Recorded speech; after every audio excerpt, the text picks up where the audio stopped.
These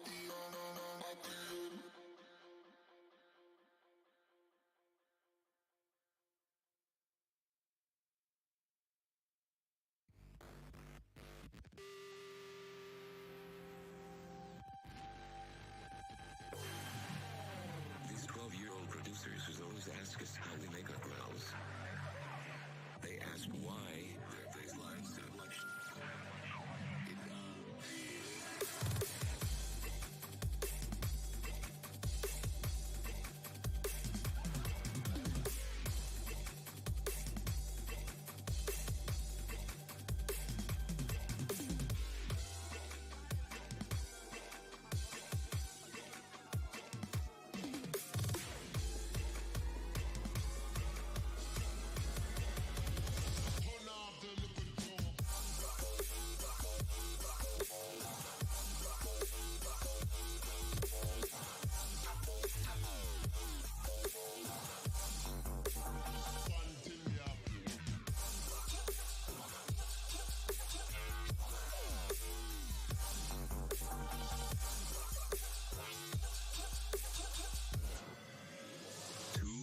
Modern talk.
Modern talk.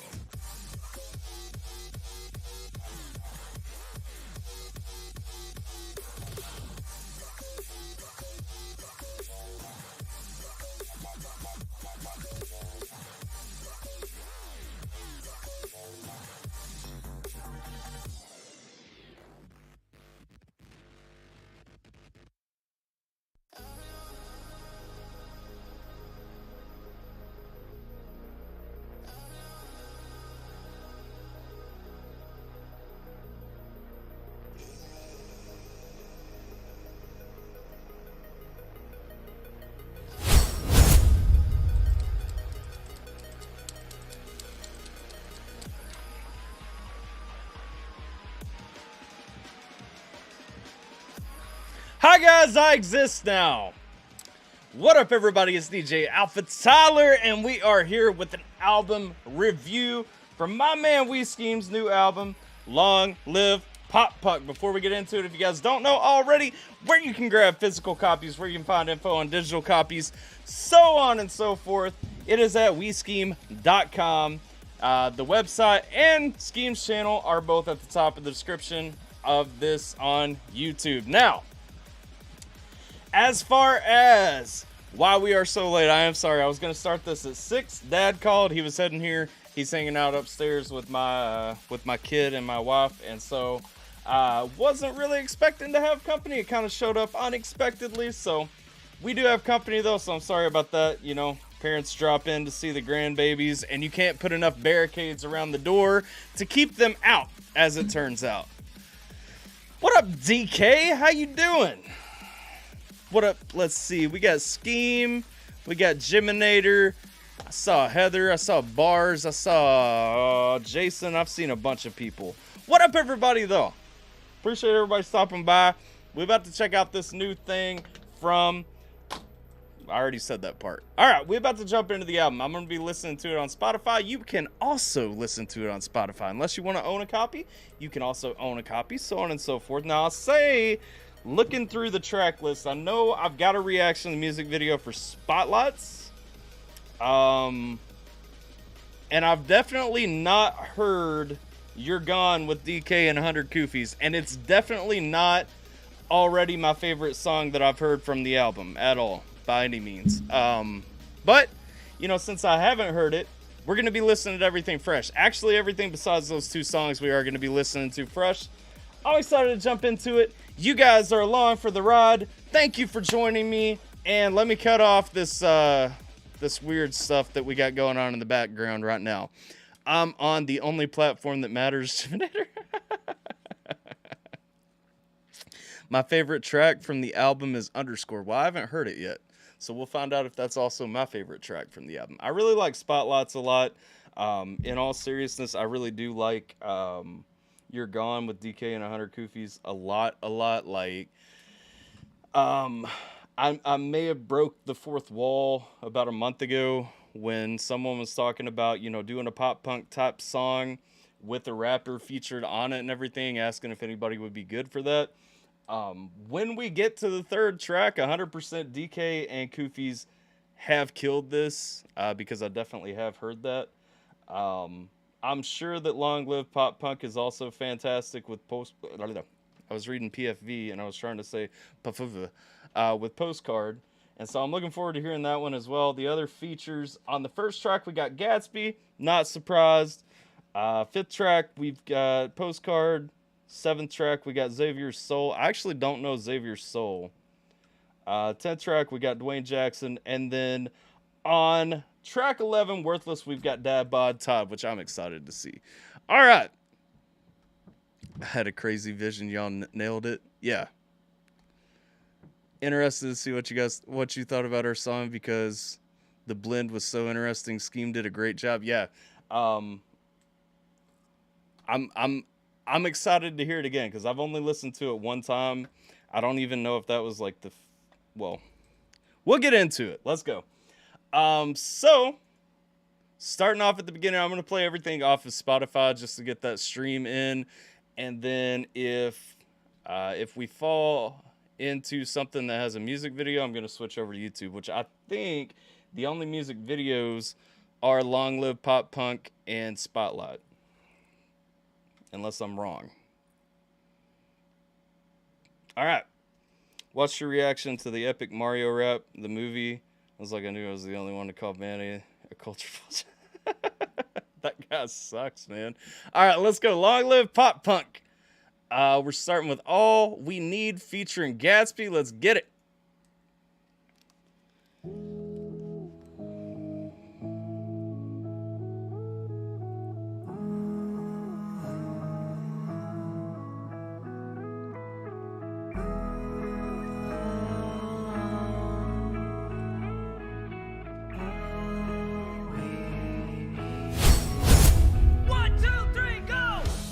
I've seen a lot of things lately. Makes me wonder, why do they hate me? Why does everybody have to berate me? Why is everything less than great? See? Okay, so I don't know why I wasn't expecting it to kind of jump up a little bit there. I was really thinking that we were going to go with a mellow tone, so I do like the kick. I do like the punch right there. I like getting into the energy right out the gate. For some reason, I'm already kind of getting those vibes, like after high school, like that graduation feel and everything. I am backing it up so I can catch that transition again. 1, 2, 3, go! Yeah, I've seen a lot of things lately. Makes me wonder, why do they hate me? Why does everybody have to berate me?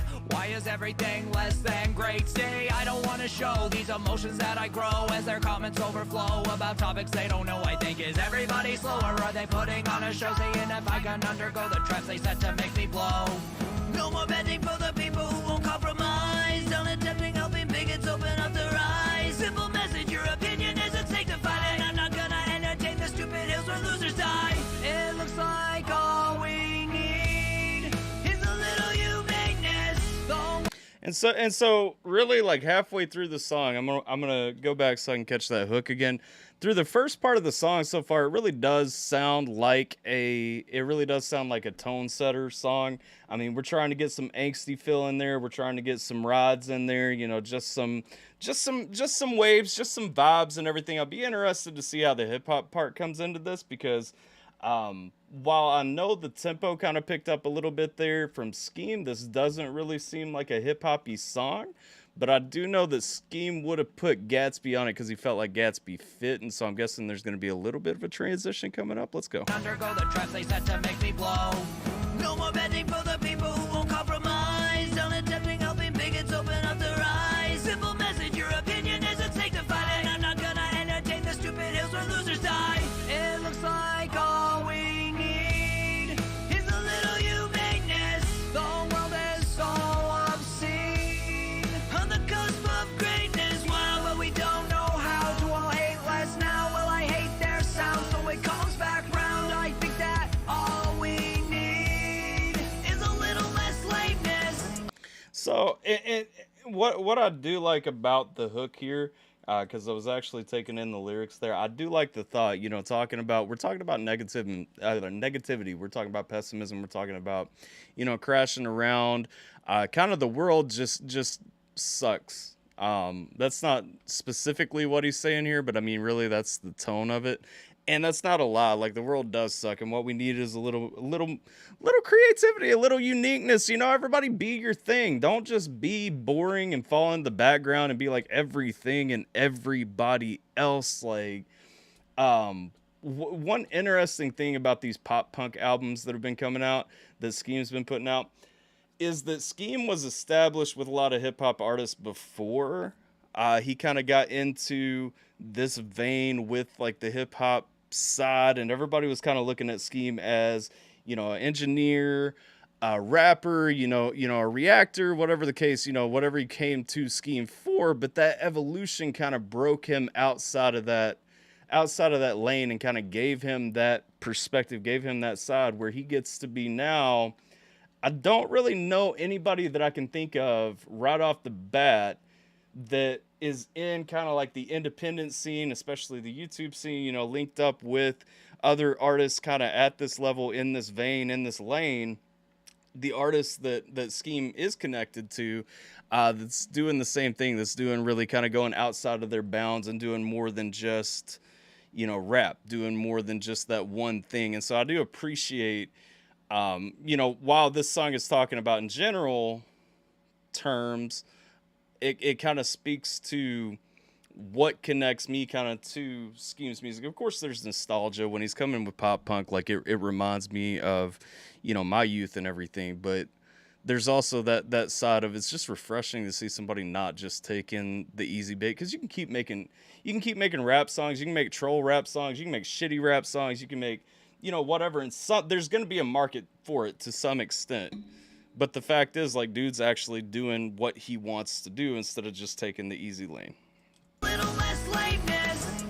The world been beating me down. Seem like the people hate me most, the ones I'm keeping around. I got too much going for me, they'll be peeping they sound, but they still creep around. I'm feasting now, so eat with the hounds, cause it's a dog-eat-dog world that we living in. I might be wrong, but I feel like I'm giving in. I feel like Gatsby's been taking some notes from Postcard lately, because he kind of coming with one of those Postcard kind of flows in here. Definitely touched up where he's putting his auto tune and everything. So I might be wrong, but I feel like I'm giving in. I keep to myself, ain't no hate, but I can't let them in. I'm wearing my heart out of my sleeve like it's a letterman, cause better men lie. Hey, and that's a fact though. You know, he's talking about keeping to himself. He's talking about doing his thing. He's talking about staying in his lane. You know, keeping his circle small. And really, that's, you don't need everybody else. You don't need everybody else's approval. You don't need everybody else's opinion. It's good to have everybody's opinion. It's good to get feedback. It's good to get, reviews and thoughts and alternate perspectives and everything. Well, I know Gatsby didn't put the auto-tune on here. I'm saying his vocal treatment is sounding a little closer to what I'm familiar with from Postcard. I know that you engineer your stuff. I get it. Now we may lie, see that numbers never fibbing, so I never need your feedback. Get back all out on my face, cause your opinion, you can keep that. Everyone's a scholar when they sit behind a screen and talk about it. Man, I like it too. Everyone's a scholar when they sit behind the screen and let's talk about it. Hey, it's a fact though. Everybody knows everything about everything when they're sitting here speaking into an echo chamber, not getting challenged, all that shit, man. that's crazy shit, cause they know that dumb opinion get them clicks, motherfucker. It looks like I was just thinking about somebody that I know, how Gatsby feels in relation to their communities and reactions and stuff that come out for them, but I'll keep that to myself. get them clicks, motherfucker. It looks like all we need is a little humaneness. The world is so obscene, on the cusp of greatness. Well, but we don't know how to all hate less now. Well, I hate their sound, so it comes back round. I think that all we need is a little less lameness. Yeah, something like that, Skeem. It's close. All right, so first track, All We Need. I'm about it. Like I said, it's not. I don't think it's a mind-blowing song. I think it's meant to be a tone setter. You know what I mean? I think it's supposed to come out again. If you look at, I feel like Skeem has a very classic view of album arrangement, which I appreciate because a lot of people don't give a shit about album arrangements anymore. Nobody thinks about like the project as a story. Everybody's just like, oh, I've got these 10, 12 tracks that I want to drop out. And, they're going on this project because I said I was coming out with a project and that's how many songs I have ready. So we're just dropping this bag of music. And what I appreciate is Skeem has a much more classic approach, because his albums always follow what 10, 15 years ago, what we were looking at as the actual layout of an album, as you actually arrange an album, as you say, okay, you have to have a starting point, you have to have, that wave, you have to keep that, you peak that interest, you build the energy over time, maybe you throw a love song in here, maybe you put, that well thought out. If you go back, there's a reason 10, 15 years ago, the albums that you bought were more consistently listenable from beginning to end. Perfect example. Everybody wants to talk about Eminem, want to talk about how Revival was trash. The individual songs on Revival were fantastic, but there was no arrangement. There was no thought behind it. It was just a collection of good to, decent to great songs that were put together, released, and that was it. There was no arrangement. There was no thought in the layout, in the presentation. It just came. Take it back to, a much earlier example, the Eminem show absolutely has a flow. It tells a story. Even if you don't realize it's telling a story, it tells a story. And that's the best example that I can think to give personally. But even if you want to, cut out the Eminem show, because that's probably not a fair comparison for Revival, you could take it even a couple of years earlier and say with Recovery, M told a story. He had those peaks, he had that arrangement in place, and it was better. So, but yeah, as far as the song on its own, that's not going to be a groundbreaking song. I do like the change of pace with Gatsby there. Like I said, Gatsby kind of hit it with something a little bit different. It speaks to what I was talking about earlier, saying that Skeem kind of came in with connections and just hitting a different lane. Kind of gives a different sound, different opportunity for a listener and everything if you're looking for that and enjoying that, which I like, especially on a song about being unique. But as the song, I don't think it's going to be one of my favorites in the long run. But we got the second song, Younger Then, coming up, and this one is just Skeem, so let's go. We made some miss. Actually, I do like what you said there. I looked over it at first. People make mixtapes and call them albums. That's what happens. Yeah, Absolutely. That's what it is. It's a collection of songs. It's not there's no arrangement, there's no, even some mixtapes are arranged better because there's still, especially like back in the day when you were making a mixtape for somebody that you cared about, they still had a vibe and a trend and a feeling. What up, Elena? Welcome, welcome. Let's go. We made some mistakes. Yeah, we were younger then. Yeah, we were younger then. Younger. I was younger then. I didn't know all the things that would upset me. I feel like this song is gonna be one of my favorites once it picks up, because I do like I already like the reminiscent feel, you know, that again, hip or pop punk hits a nostalgia vein for me anyway. So when we're coming in, we're talking about Thoughts Back. You know, we've got that music kind of given the kind of retro treatment with that classic, you know, reminiscing mindfulness of how mistakes were made back in my day. Let's go. Didn't know all the things that would upset me. You were younger when you tried to go and pretend you didn't regret me. After school at your house, stare at your unbuttoned blouse that you wore just to try to seduce me. Oh, Where's yeah. your mom? Where's your dad? You say it's an empty pad. Take me to their bedroom. Now it's time to use me.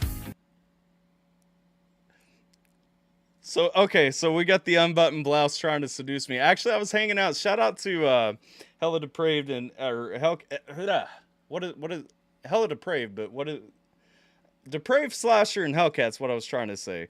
But yeah, shout out to Hella Depraved. I was over on their stream last night. Like I said, I had it muted. I wasn't really listening, but everybody was talking about fucking in your parents' bedroom. I'm guessing this is the song that was coming from. So we're talking about a chick seducing you, though. She's taking you around. Okay, let's go. I'm interested in how this turns into speakers and stripper poles, though. Let's go. You say it's an empty pad. Take me to their bedroom. Now it's time to use me. Never knew why you were after me, though. You were just so far out of my league, and it showed. I know you said you love me, but everybody told me that you were just a dirty slut. I like it too. I mean, we're talking about when we're young, we're talking about those mistakes. Tell me you never looked at that one chick that you really wanted to get with. Everybody told you that she was just a dirty slut. I mean, he's being real though. He's talking about she was seducing him, took him. It sounds like, you know, he took him to her parents' bedroom and everything. I mean, we're coming in. Everybody knew there was that one chick. For me, I mean, we won't get into my story, but I mean, we all had that moment, I think, probably in high school, maybe shortly after high school, whatever the case may be. I get it. This is okay. After me, though, you were just so far out of my league, and it showed. I know you said you love me, but everybody told me that you were just a dirty slut. I was younger then. I didn't know all the things that would upset me. You were younger when you tried to go and pretend you didn't regret me. I love to. I do want to say I'm listening to the instrumental a little bit, kind of tuning into like the individual instrument tracks that are happening here. One thing that I really appreciate and enjoy from this is that a lot of times, especially when you have a producer-minded person, somebody who's focused on the engineering aspect, somebody who spent a lot of time inside their DAWs, you know, whether it's making beats, whether it's engineering tracks, whatever the case, there is a tendency from that person to overcomplicate everything if you go to a different style of music. You see that a lot with engineers who work with hip-hop a lot when they branch over into rock. They want to add additional tracks and everything. Pop punk is not meant to be that over-cluttered, super, you know, pressed sounding thing. There's supposed to be a raw factor. There's supposed to be a stripped down factor. And I do love that I'm not hearing 30 instrument tracks. There may be 30 instrumental tracks. that's not the point. I'm not hearing at surface level 30 instrumental tracks. It sounds like a classic 4-piece, and a classic 4-piece could get on stage and play this song relatively well, you know, without having to bring in loopers, without having a guitar tech, you know, playing off stage, pretending it's just one guitarist, whatever the case. And that, to me, through this song, that's what's really shining so far, is it feels like a classic pop punk feel. Oh, and pretend you didn't regret me. We were younger then, we didn't know all those moments last forever. Now we're older and still trying to grow, but these traumas never weather. Sometimes I think it'd be nice to have closure, but most of the time I'm just happy that it's over. Preach. I went to college, drove 3 hours just to say hello. You tried to tell me that that guy was just some friend you know. Man, he was such a clumsy loser, asked me for a drag. I guess you really got a type, I've got no room to brag. And when you sent me all the URLs you modeled on, I just remembered all the people I had told were wrong. But it... So, fun fact, and this isn't the chick I was talking about earlier, nor is it a much later story that I could tell about another chick. But specifically, there was this one lady when I was living in Hawaii. We dated for a little while, and there are a lot of vibes that I'm getting right here, just kind of with that young and dumb vibe about walking through, you know. When I catch you doing this, you know, you always have an explanation, and there's a lot of vibe in this song for me, and so I think on that level I connect with this one a ton, but also there's just that feeling of I just really enjoy this because it sounds like I could see it's a little less I guess complicated. Well, not complicated's not the right word, but I'm thinking it's kind of in that Good Charlotte vein, like early on Good Charlotte vein, where it's very melodic. It's kind of melody focused, while also kind of hitting those things that are easily relatable. And that from that alone, I think that this song is probably going to be on the upper end of the album, just because this is a strong track that probably everybody can find some measure of connection to. I've got no room to brag. And when you sent me all the URLs you modeled on, I just remembered all the people I had told were wrong. But it was me living in a fantasy, thinking I could live the dreams in which you wanted to just be with me. I was younger then, I didn't know all the things that would upset me. You were younger when you tried to go and pretend you didn't regret me. We were younger then, we didn't know all those moments last forever. Now we're older and still trying to grow, but these traumas never weather.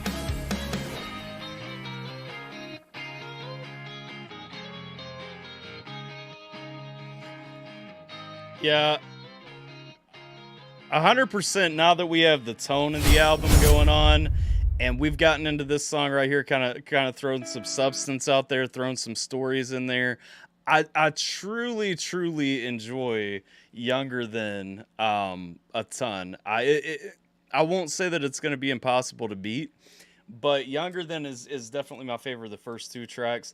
I haven't heard You're Gone in a while, and so I'll be interested in a fresh take on how it stacks up against You're Gone. But Younger Than feels like exactly what I want from a pop punk album. I can picture, like I said, a classic 4-piece doing it. I get all the angst, I get all the stories, and the story that he's telling is super relatable if you've lived more than a couple of years. Because again, looking back, we've all lied to ourselves in that situation. Oh, well, I see the red flags, but there's a reason. It's okay. There's no problem. Geminator going on. Appreciate the storytelling. Younger Than is 8 out of 10. I'll withhold. I don't like giving number rankings or anything like that, just because I tend to piss people off when I do, because I don't feel that anything is a perfect 10. If there was, then perfection has been achieved and we should focus on something else collectively. But I will say it's a much higher tier than most things, and I really do enjoy the song, from the instrumental to the story, to just the tone and everything. I like where it sits on the album. So let's go. Turned, where have you There's a reason. The reason is boobs. Yes, yes. The reason is boobs. gone? Oh, I didn't even set this one up. Now it's time to do "You're Gone," which is or not Blindside. It's Skeem, DK, and 100 Koofies. And like I said, going into it, this is probably my favorite song off the album. With a fresh take, let's see how it feels next to "Younger Than." Turned, where have you gone? And back to the arrangement piece, and I'm going to just let it play for a minute after this, but back to the arrangement piece, we did just talk about, being older. We talked about that journey, learning from your past mistakes. Now we're looking back and say, okay, now you're gone. And each of these guys are telling a different perspective, a different story in this song, and I like how that lines up, too, with the story that we just heard from Younger Than. Burned where you have gone. All of the rooms are empty. Where you and I would get along. Time to assume you left me. With broken words to put to song. Tell me again, this is all on me. Try and pretend you act perfectly. I'm over the games of who was wrong. The end is the same. I'm here, you're gone. Yep. What about if she's gone and she never coming back? See, and just DK just cut. I don't know if it's just DK's accent or what it is about just the change when DK comes in. I love the build up with the drill beat kind of underscoring the pop punk sound and everything. Anyway, that kind of melodic rock sound going in, building into, that drill piece. And then just DK comes in, and it's just such a nice contrast. What up, Mrs. Skeem? How you doing? Let's go. I'm over the games of who was wrong. The end is the same. I'm here, you're gone. What about if she's gone and she never coming back? Yeah. What if it's real this time and it's true and it ain't no act? If I ain't your man, I'm lost, cause I ain't never been without you. I'm so used to the idea you will be mine forever. Can't breathe without you, my life depends on it. Why you ending it? You don't mean it, you're just pretending. It's just a threat that you'll get the stepping in the right direction, and I don't mess with it. Oh, and there's so much too. Like, there's so much to unpack just from the engineering side of this. I love where the pan is sitting at. I love where all the treatment for DK's little choppy chop piece right there is coming in. I mean that alone, just where his voice is bouncing around the spectrum, just feels phenomenal through that piece, because it's really got that disconnected, like that disintegrating feeling. And so the feeling that I get from it, DK's story in this is talking about, well, Skeem starts off talking the story about, the outcome is the same. It doesn't matter, what led up to it, where everything is gone. The outcome is the same. I'm still here, you're not. And so it's that heartbreak feel anyway, kind of. But then DK's coming in and he's questioning, what if this is the time? Because we all know those times in those relationships that are probably more toxic than we want to admit, how we have fights and we break up and then we make up and then we leave and then we come back together and all these things go round and round and round. Well, DK's kind of telling that story, and those relationships anyway feel like they're fragmenting along the way. The longer they go on, the more fragmented they feel like they're becoming. And so with that treatment kind of coming onto DK's vocal track gives such a perfect kind of almost like, if you picture like a transition scene where the picture is disintegrating and fading out of the way, it feels like that. I think that's the best way I can tell this story. All right, let's go. You're just pretending it's just a threat that you'll get the stepping in the right direction, and I don't mess with it. I guess time will tell if I'm gonna be another lonely guy. Look now, I'm here, you're gone, your love won't stay, and I don't know why. Yeah. Don't care who was wrong, you're already gone. Stop dragging this on, it's already done. I'm carrying on, here saying so long. You wanted a song, you got one. And it kind of gives me, I know I said this before, and I think Skeem told me that I was wrong. It still does give me like that that flashback feeling to some of the After the Tone stories and everything. I don't think that that's connected. I think I'm pretty positive he told me I was wrong about that. But another song that it does make me think of, Ethic the God came out not too long ago with his one track, from his relationship that had messed up. And it was kind of on those similar lines. You ask me for a song, you always ask, where's my song? Where's my song? Where's my song? Well, here's your song. And, it's really got that feeling of, okay, it's after the fact, everything's over with, because we all know, if you make music, and this is almost verbatim what I said before, if you make music, somebody is going to say, okay, why haven't you written a song for me? When are you going to write a song for me? So on and so forth. And it goes in that cycle. But if it doesn't happen, there's always the after effect. And that's just the vibe that I get right there. Well, you wanted a song. Now you've got a song. Here it is. Got one. All of the rooms are empty. Where you and I would get along. Time to assume you left me. With broken words to put to song. Yeah, you definitely have songs like that too, Jason. It's just Ethics is more fresh in my mind because Ethics was also kind of in the pop punk vein. Tell me again, this is all on me. Try and pretend you act perfectly. I'm over the games of who was wrong. The end is the same. I'm here, you're gone. I do love that thought too. I'm over the games, I'm over the fights, the back and forth of who was wrong. The end is the same. It doesn't really matter. In retrospect, it doesn't matter. All the fights are pointless. Everything that went into it was pointless because at the end of the day, we're done. And I like too, because Koofy getting ready to jump in, I like the contrast of Koofy and DK on this song just because they're telling such different stories. They have such different styles. And the beat changes up so much differently between how the two of them are introduced and while the two of them are rapping. Just because with DK, there was that build up into the drill piece. With Koofy, it's almost a little bit more of a stark contrast that, we just kind of jump in, which feels right because Koofy is such a hard hitting rapper. You know what I'm saying? The same, I'm here, you're gone. I knew it was over when you told me. So many nights you feel lonely. So many days you feel left out when I go step out with the homies. And only if I could get you back just to let you know that I need it. To give you back what you left when you left my heart, bitch, here, I don't need it. You left me for no damn reason, except just to say you was leaving. And just yesterday you was all in my face, said you love me, but I don't believe it. And I don't be meaning for you to get caught in my music, but I find it sort of amusing. Of course it's confusing if losing the person you love is the problem. Now what's the solution? If losing the person you love is the problem, then what's the solution? We're talking about that heartbreak. Think about that in context, though. If the problem is that you lost the person that you love, what's the solution? Because we're still looking at, you're still going to have those issues. You're still going to have that betrayal in Koofy's case. We're talking about chick just left out of the blue when yesterday you were all up in my face wanting to be together and everything. I just love the contrast. I love all three of their places in this song because they're all three doing something so different, and it all comes together.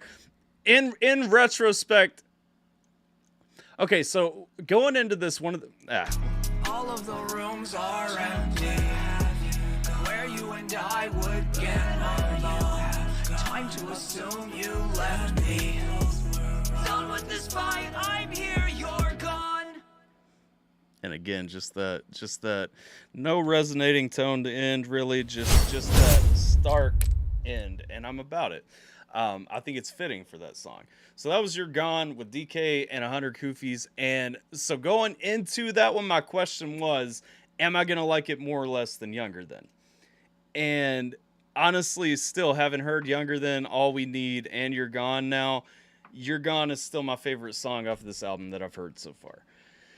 It's just such a different song. And it's such a strong song. And it brings so many different things onto the table that nobody else is doing songs like this, first of all. It's the perfect combination of people bringing their own pieces to the table. They're telling the same story while it's a different story. It's interwoven, but it's disconnected. Just everything about this is perfect. There's nothing else I can really say about that because I don't have a single complaint about that song. And I feel like if you're going to do it that way, I love the stories that they all three told, and I love how all three of them sounded individually. And so I can't, it's going to be hard for something else to top that one for me. I just realized I hearted the wrong song. All right. So now we're about to check out Turn Off this song. Just We Scheme. I think somebody said this was their favorite song on the album earlier. So let's go ahead and check it out.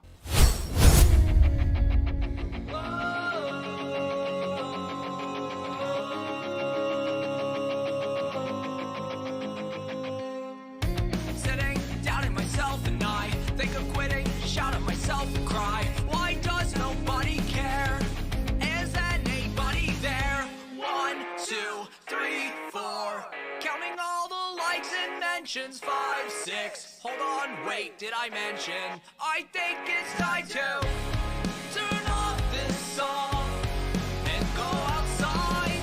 Give the world a try and take it for a ride. It won't take long, no need to hide. Just try to heal enough until you're safe inside. All right, 100%. This is what the album needed, because we've been through sad things up until this point. We've been through, thoughts and feelings and all this stuff, and now this is that energy song. This is that anthem song. This is that, this is the anthem. Not to like literally talk about the anthem, but while we're talking about Good Charlotte, Good Charlotte to me always had fantastic arrangement on their albums, and so that's why I keep going back to them.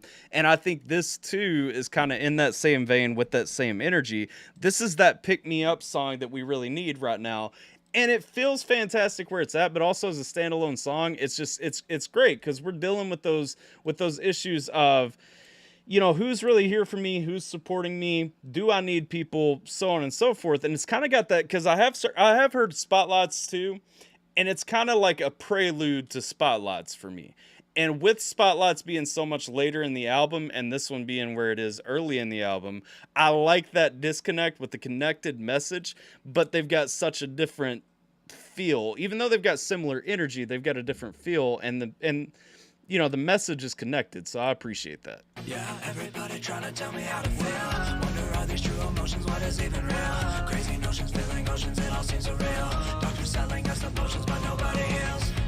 I'm literally, see this, and this is that tone for that energy. I'm literally desk drumming with it. You're going, like, you're thinking about where the flip tricks and everything are happening. If you guys don't know, like punk bassists and punk bands are always coming with them stick tricks anyway. They got the market cornered on that, because these beats, like this style, is the best for throwing it out, because you're spaced better there. Let's go. Now everything you say is just a sound bite, so that every time you speak you want to sound right. You don't want to hear the shrieking when they all fight. You lost the meaning of your plight, we lost sight. Turn off this song and go outside.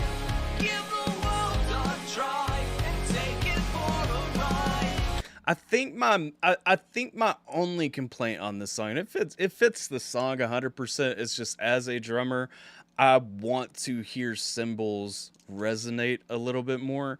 And when I'm hearing this, like the cymbals are very stifled. It's not an accident, it's intentional. It goes with the energy of the song. It feels right with this song. It's just the only hiccup that bothers me a little bit is just how far removed, kind of, there are places in here where I would want to hear a crash, really rising to, through the song, and I'm not hearing that where I want it to necessarily. It won't take long, no need to hide. Just try to heal enough until you... See, they're kind of coming in on the rising part right here. The crash is kind of ringing through a little bit more, but it's still a little more refrained than I would personally prefer it. But again, that's a personal preference, and it doesn't mess with the energy of the song or the quality of the song. You're safe inside. Now we're divided into so many stupid issues. We try to shut them up before they open up their mouths. And so we're sitting lonely, thinking, oh man, if only all of these faceless monsters would just hear us out. Turn off the it's not perfect, but it's not mean as you would make it seem. Okay. See, I like that, though. I like that. You know, turn this off, get away from this, get into your life, you know, go out, live your life, think about something, get away from this depressing feel, get away from this vibe, get away from this mood, you know, go out and turn something around, because the world really isn't as depressing as you think it is, as you make it seem, so on and so forth. I mean, we're getting kind of to, you know, those feelings, that message, that consistent message that Skeem's, you know, kind of always had in his music, with the awareness of mental health and everything, awareness of how you're conducting yourself, what rabbit holes you're trapping yourself into. It feels good, but again, this is an anthem song. I love how it sounds. I love how it feels. I would love driving to this. I'm actually going to drive to this in the not so distant future. I'm with it. Oh, and the refrain was absolutely fantastic. That was actually the whole reason that I paused. And go outside, give the world a try, and take it for a ride. It won't take long, no need to hide. Just try to heal enough until you're safe inside. I think I have to say, after hearing Turn Off the Song, so the 4th song on the album, I really believe my current... Okay, so we can actually start putting out a current ranking of songs. So far, I'm going You're Gone, Turn Off This Song, Younger Than, and then All We Need. Turn Off This Song, like I said, there are some preference points that I would like to be different, but that doesn't take away from the energy, the feel of the song. It's not that it's necessarily better than Younger Than, it's just that I like the energy that it gave at the point that it gave it. And maybe if I was listening to them individually, I would vibe. Well, in certain moods, I would definitely vibe with Younger Than a little bit more. But where it falls, how it's hitting, everything just coming together, I really enjoy that. Probably the next most after You're Gone. You're Gone is still at the top of my list for this album. But now we're up to Long Live Pop Punk, which means I can finally watch the music video to Long Live Pop Punk. And I'm excited about that because I haven't done that yet. And literally all I've seen is this Rugrats costume walking down the street at me. So I'm ready to see what this turns into. That actually sounds like low-key like an awesome diss to make towards somebody. This song goes on mute for me. So you were saying that earlier, Humanity. I'll be interested to see where you stand on that, because you said you don't like it. That's interesting. Okay. Let's check it out. We got Long Live Pop Punk featuring Postcard. First time hearing it. I'm excited about this, and we get the video with it, so let's get it.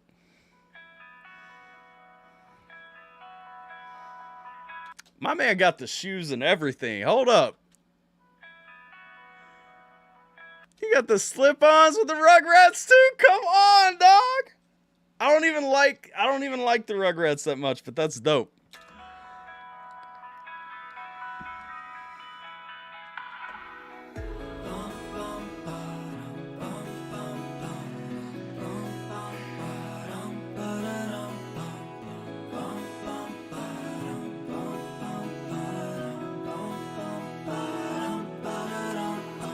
I already like the video concept.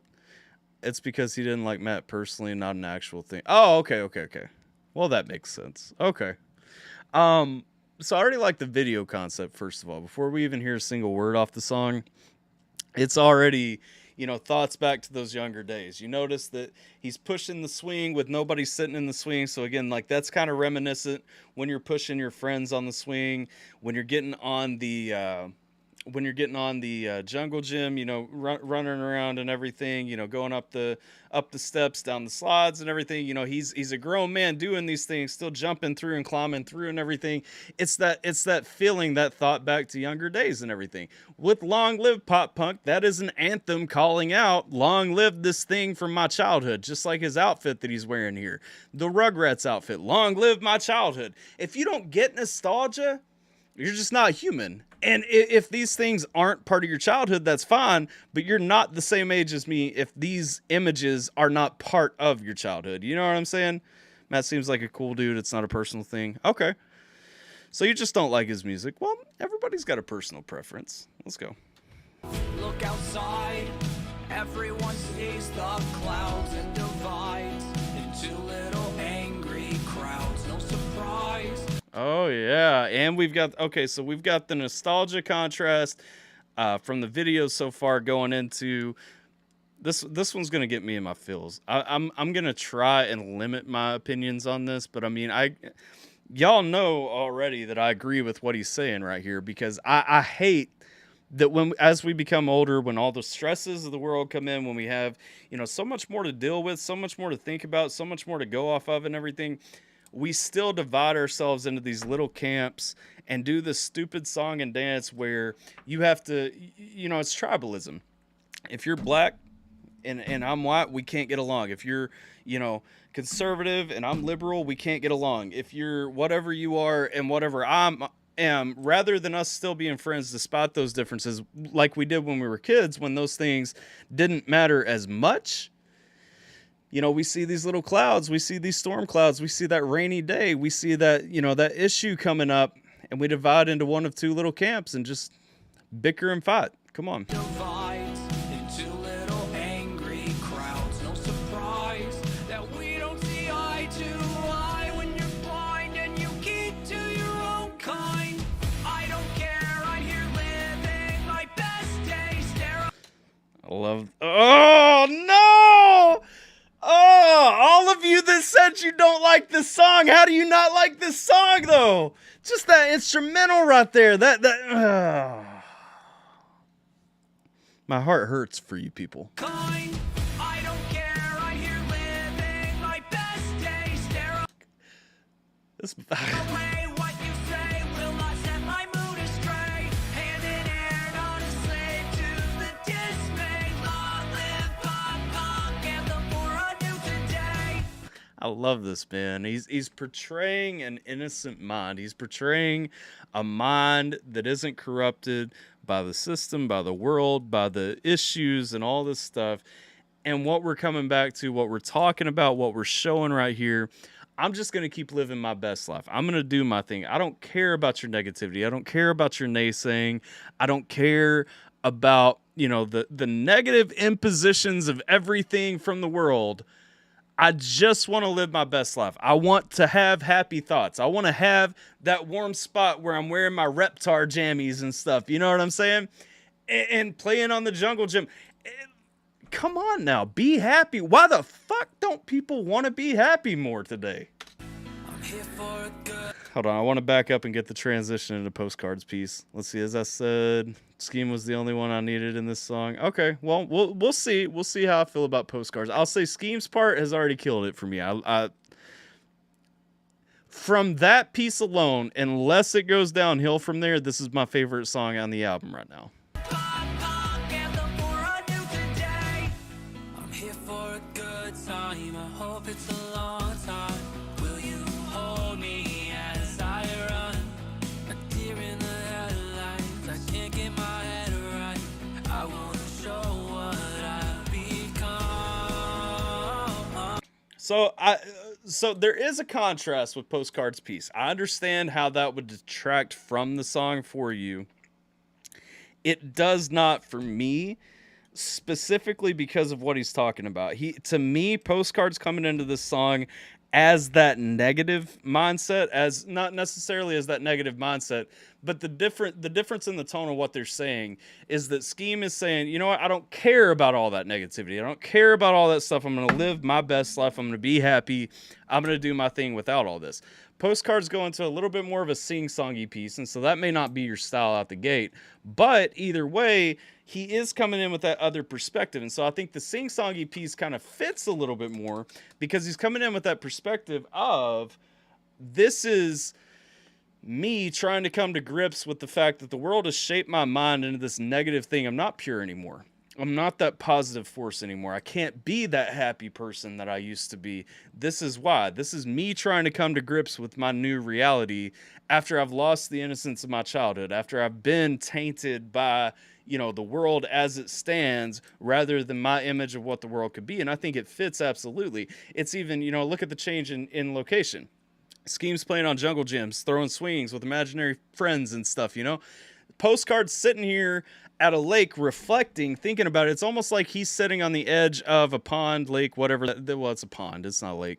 But it's almost like he's sitting at the edge of it, watching We Scheme be happy, and he's trying to figure out why he can't get into that headspace.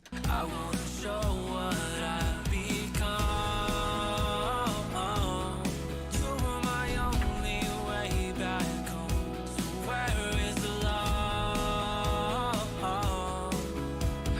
Black Eyed Peas shout out. Come on now. I'm starting to be myself, and I'll scream. I don't care, I'm here living my best day. Stare away what you It was funny to me for a second to see masked Skeem without the sleeves. You know what I'm saying? For some reason, like the tattoo sleeves just felt fitting there for me. I don't care, I'm here And I was just like, that's not him. Who is this? But it is. I'm just kidding. I actually thought about wearing that shirt for this album review too. living my best day. Stare away what you say will not set my mood astray. Hand in air, not a slave to the dismay. Long live punk, anthem for a new today.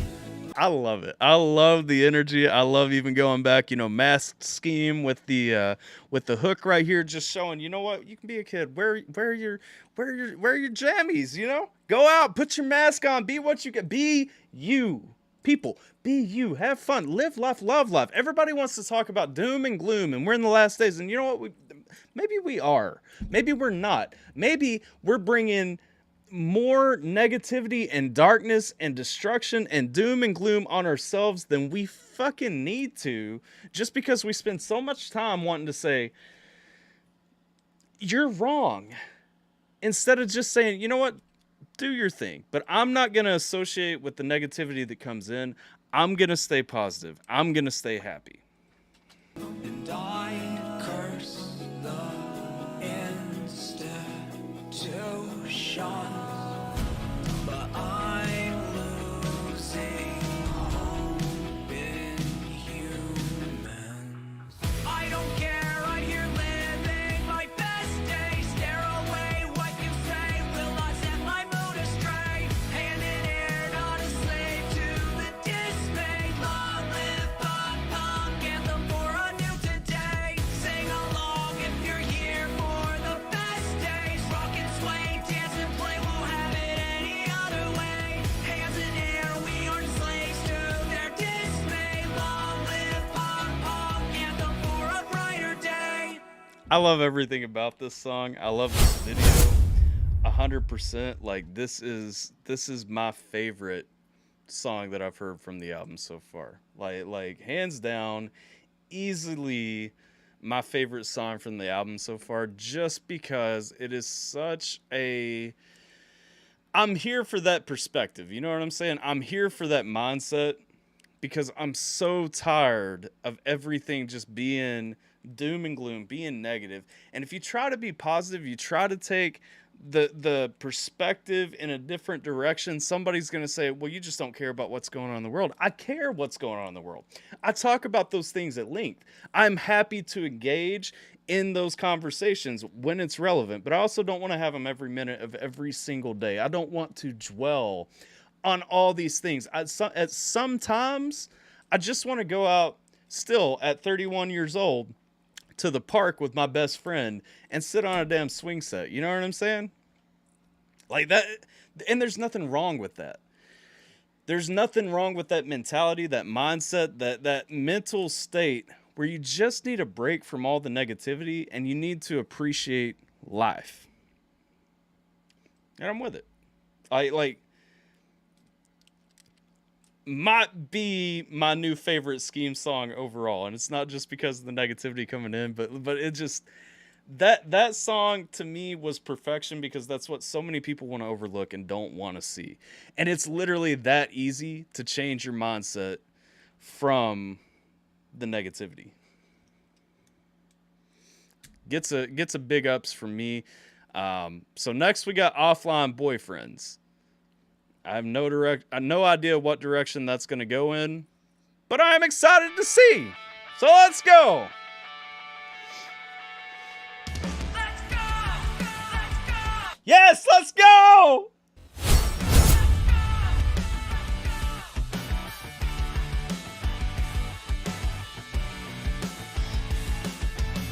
I'm not afraid to be the guy who says the things that you're not supposed to say, dude. Get a clue, bro. She's a tramp hoe. Her only friend should be her mama and her dad, yo. But this one, though, it's following up. It's keeping that energy, man. We still gotta brag on the arrangement, still. Because, we're keeping that energy. And, we're coming out. I'm not afraid to be that guy, man. I'll say what I gotta say. Your girl's a hoe? We gonna call her out as a hoe. If that dude ain't really down with you, I'm gonna call him. I'll be real with you 100%. You'll be mad at me, but that's cool, man. I'm your boy. You know what I'm saying? This is that homies talk right here. What up, be mad? Be bopping around like usual, yes sir. But she got a few more that you know of. And she's showing her ass to get more love. And she's paying the bills with the hills that the boys wanna drill that you thought would just be your thrills. You never did. Ooh, what's she going out? He say she's giving it up with the hills that you thought were just gonna be your deal. What? Hills that the boys wanna drill that you thought would just be your thrills. You never did it for a minute thinking you would. Be the psychic in your movie thinking you could. The hero, but now everybody's watching. Just a zero while she shoots another crotch scene. You know what's insecure, thinking your love is pure. You never used to swing that way. You're not a swinger anyway. Here's a song to the offline boyfriends who their girls won't speak about. Why does this song feel super connected to Younger then? Pokemon, but she'll never say it. So her fans will keep their wallets out. Man, hey, you know what? I can't say that I've got a girl that's, shooting the crotch scenes and everything, or, well, an ex-girl. Obviously, Sierra's not doing all that, but, like, I can't say that I've got, like, an ex that's in that scene, but I can say, I've got that ex who, like, there was a questionable thing going on. It was the chick I was talking about in Hawaii earlier. There was questionable points in our relationship anyway, but after all was said and done, and she started modeling and kind of going around to some parties and everything. Yes, I looked much better in my heyday. But, hey, I get it. And I think that's part of why this song feels a little bit connected to me from Younger Than. And the crazy thing is, I was that dude from Younger Than where I was young and dumb and making excuses and everything. And I had those friends who weren't afraid to be like, yo, you should probably be focusing on somebody else because that ain't the chick for you. We all have fake identities, wearing masks so nobody sees. But the people that we see behind a screen hit us harder than those under our own tree. So we're family now with the fakest gal that we'll never meet. It's a fantasy, but it's killing, see, cause we're dying to be loved and wanted, so we'll pay the highest fee. You never did it for a minute thinking you would. Be the psychic in your movie thinking you could. Be the hero, but now everybody's watching. Just a zero while she shoots another crotch scene. You know what's insecure, thinking your love is pure. You never used to swing that way. You're not a swinger anyway. Here's a song to the offline boyfriends who their girls won't speak about. Pokemon, but she'll never say it. So her fans will keep their wallets out. Yeah. So keep those wallets out. Yeah. That's what it's all about. Be Mad says he's messed up from his exes. Yes, welcome to the club. Welcome to the club. Okay, so on this one, I enjoy it. I enjoy where it fits. Oh, we have an ad? Okay, let me mute this real quick while we get through the ad. And that'll let me talk for a minute anyway. Yeah, that's right. I don't use Spotify Premium or Pro or whatever. Just because, nah. But so listening to that song, I enjoy that song. Technically, it's a fantastic song. Fits the energy that I want at this point in the album. Continues the story that I've been listening to for a minute. All that stuff. That said, I do not like it as much as everything else from the album. So, well, okay. So if I were to put it, I would say Long Live Pop Punk is number 1 for me. You're Gone. You're Gone is number 2.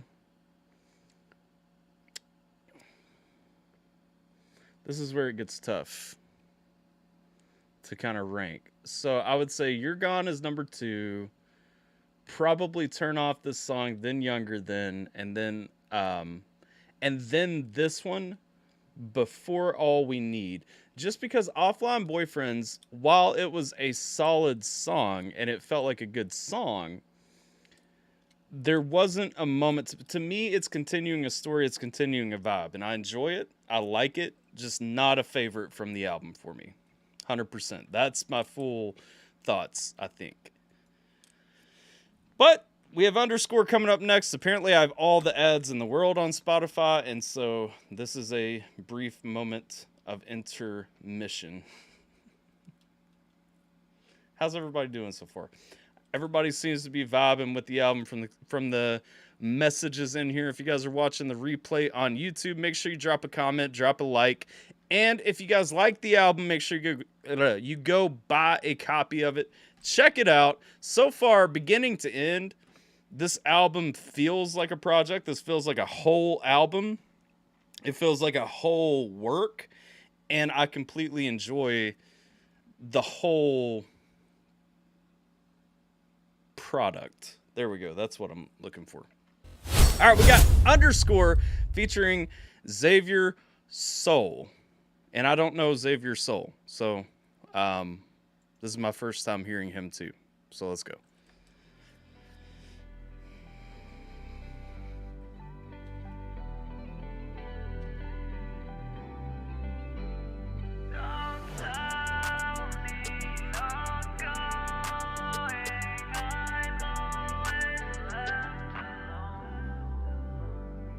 I can already tell you, Jiminator, I won't enjoy this one as much as you do because you only enjoy it because of this dissonant, melodic, really, really slow-paced intro. Because I know what kind of music you like, and that's... Wow, Kentucky came out for a second. I know what kind of music you like, and that is what really is pushing you to vibe with this as much as you do. Caught up in my mind and you run away, feeling misaligned when you try to stay. It's a moment I've seen before, wrote it down with an underscore.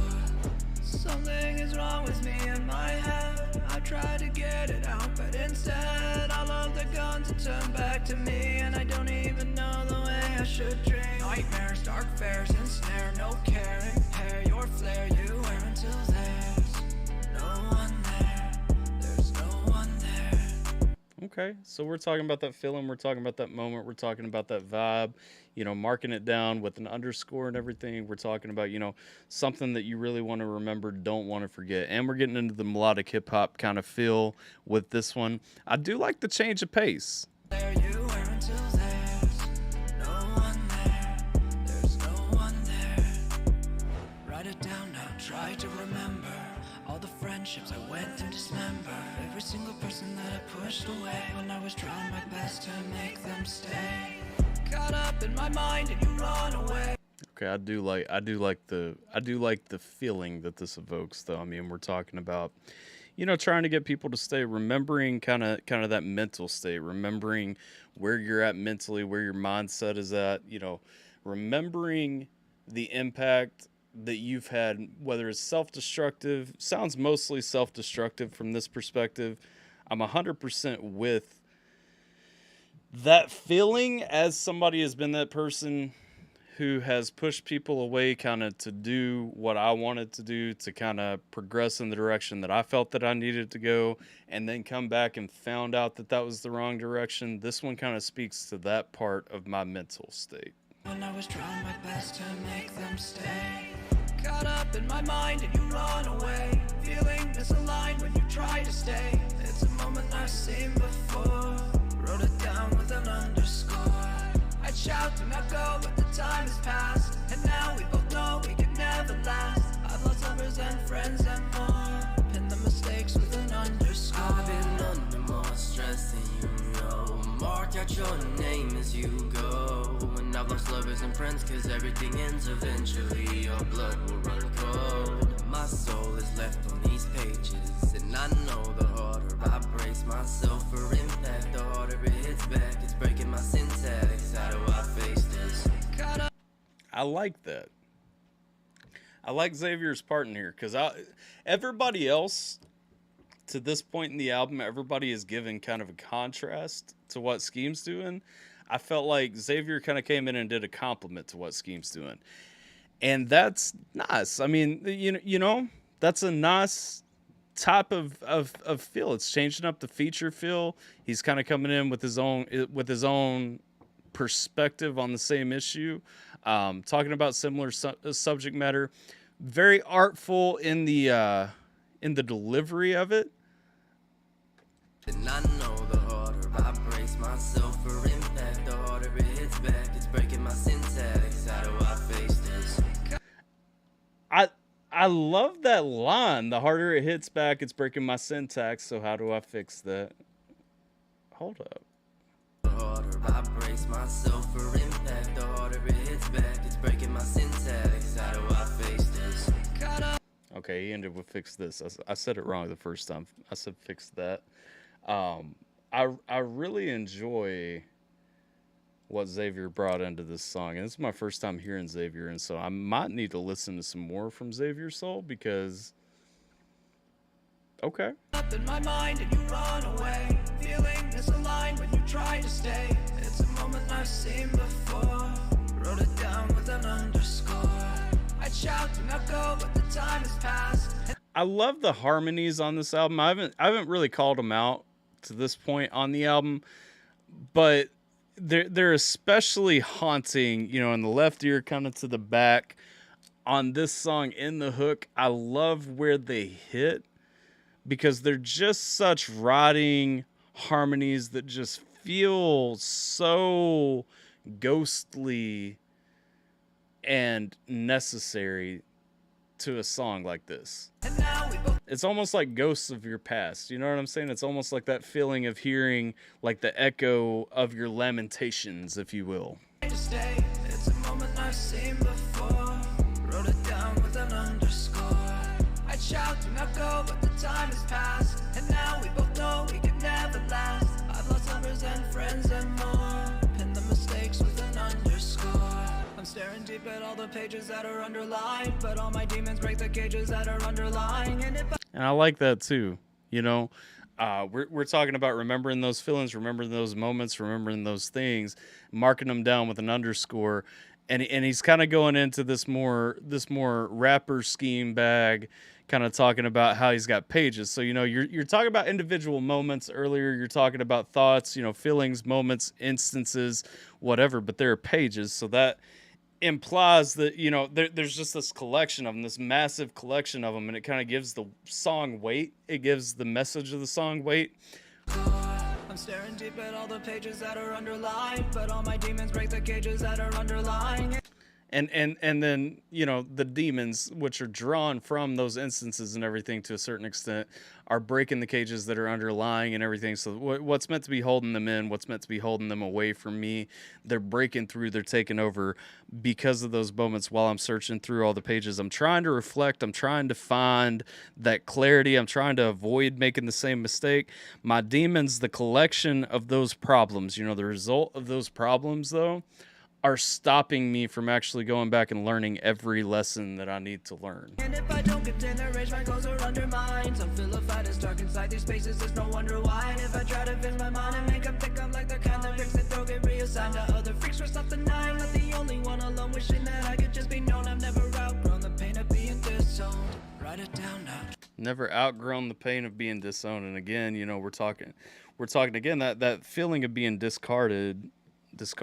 We're talking about that feeling of being cast away. You know, what caused everybody to leave, whatever it was, while I was trying to keep everyone together, while I was trying to keep people in my life, what caused them to leave, what caused them to throw me away, what caused them to turn on me, so on and so forth. I've never outgrown the pain of that feeling. I've never outgrown, you know, the concept, the mindset, whatever. You know, I haven't gotten past that pain. I'm still trying to find the lesson in all this, but I still haven't moved past how it made me feel. And so I'm insecure. I have those demons. I have that pain. I have that weight. I still have these pages that I'm holding on to, and I don't just throw away and burn and start over. You know, I have that baggage. That's what it comes down to, emotional baggage. And so I'm with it. Try to remember all the friendships I went to dismember. Every single person that I pushed away when I was trying my best to make them stay. Caught up in my mind and you run away. Feeling misaligned when you tried to stay. It's a moment I've seen before. Wrote it down with an underscore. I'd shout to not go, but the time has passed. And now we both know we could never last. I've lost lovers and friends and more. Pin the mistakes with an underscore. So this is probably one of the heavier songs on the album for me, just because I feel like it comes from a darker place.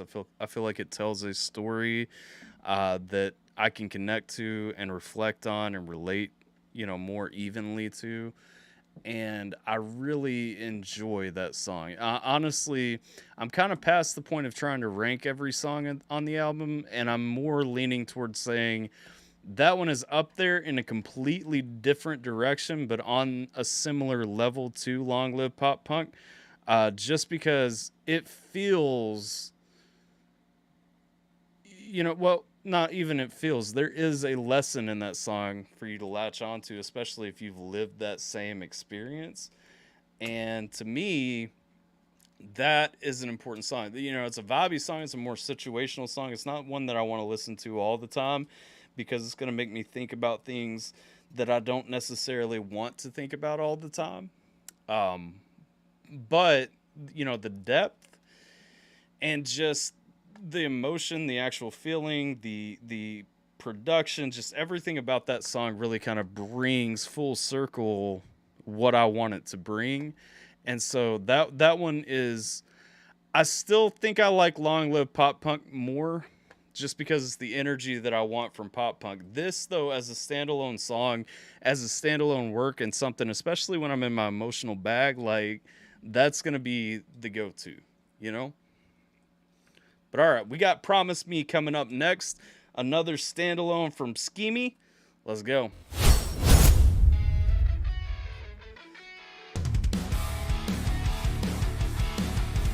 Hold up now. We going full distortion. We going screaming. Okay.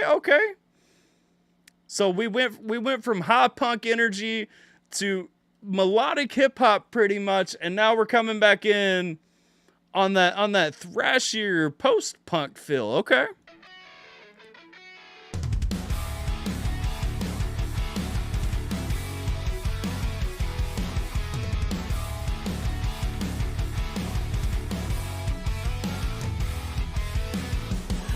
Dark clouds on the horizon, and I'm already standing in the rain. I don't know what to put my love in. Are we unsteady or am I insane? I can see you smiling without me. I can see you living oh so free. But I am always empty without you. My heart is beating heavy, doubting we're true. So this one, I mean, this one's got a good feeling. You know, going back to kind of the emotional story feel. You know, not that the last one didn't as well, but still back in that punk vein, really hitting kind of that strong emotional feel. You know, kind of what can I trust? Where can I lean? Where can I go? What can I do? You know, what is there for me? What do I have to put my faith in? Let's see. This one was written around 2007 or so. Okay. So this is another throwback right there. Gotcha.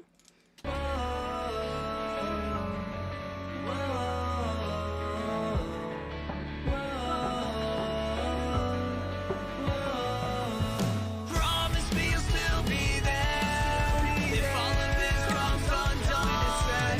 Promise me that you'll still care whenever dark times may come.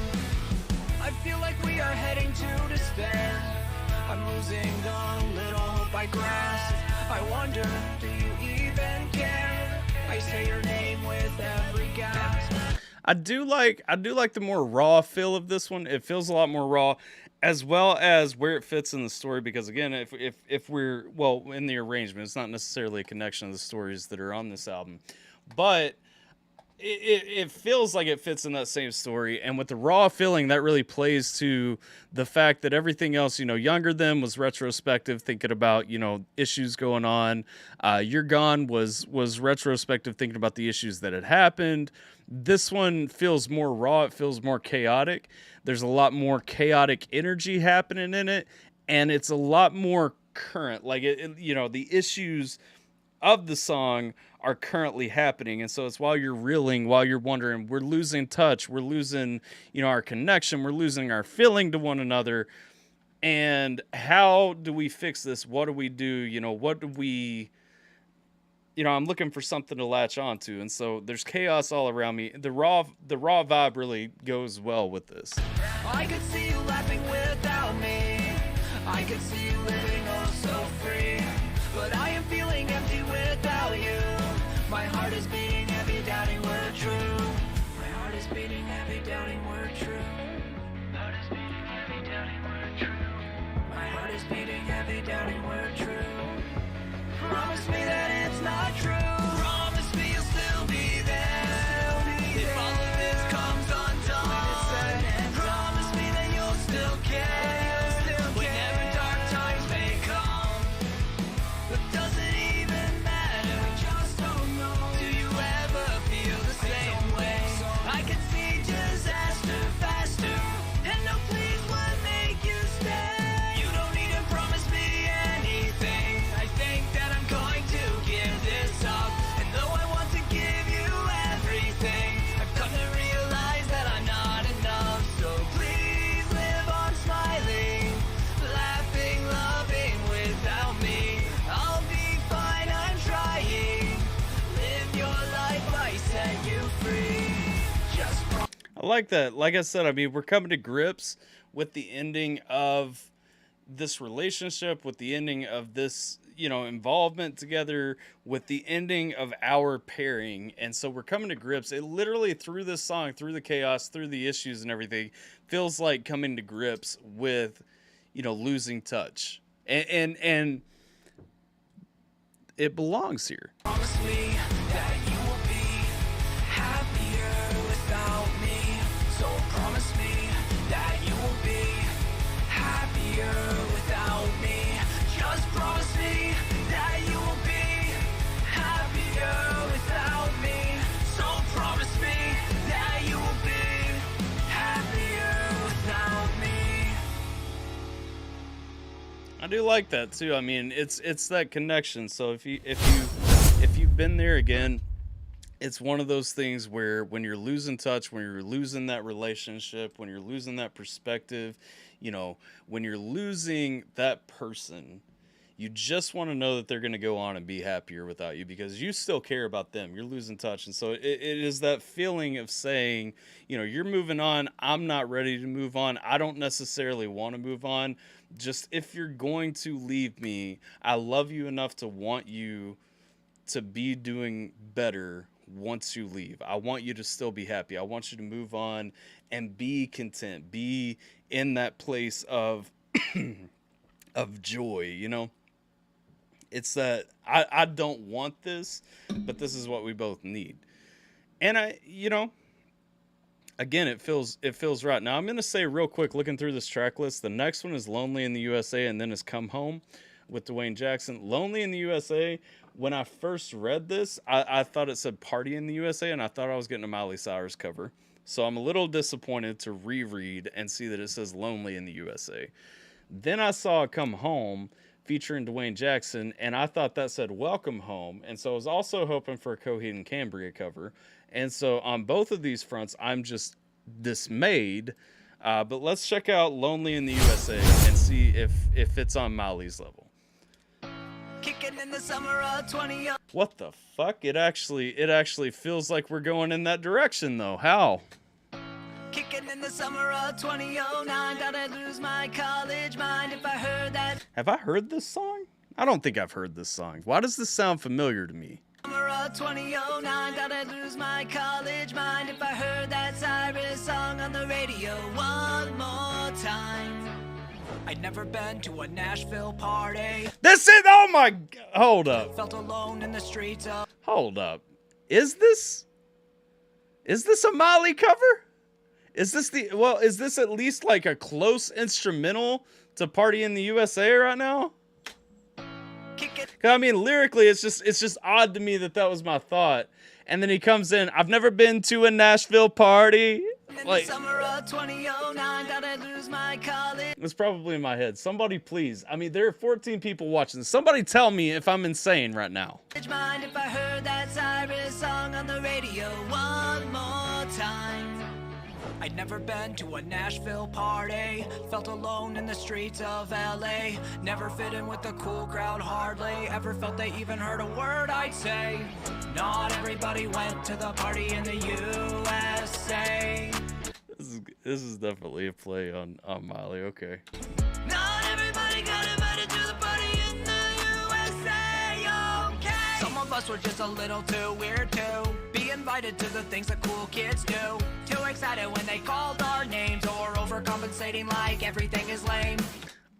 I love this more than I should, I think. Kids do. Too excited when they called our names, or overcompensating like everything is lame. I guess we really only needed each other, but every single one of us would love to have our brothers, or sisters, or girlfriends, or cousins, anybody who could tolerate all our fussing. Cause when we saw the parties in the USA, we'd say we hate it, but we kinda like to join someday. I feel that though. I mean, it's got energy. Okay, it's playing to like me, you know, with the Party in the USA feel and everything. It's playing that energy up and all that. But it's saying, you know, not everybody was there. Not everybody belonged there. Yeah, a lot of us, maybe we were watching from the outside and we would have been there, but you weren't accepting us at that time. Let's go. In the USA, we'd say we hate it, but we kinda like to join some days. Never made it to a Nashville party, left alone in the streets of LA.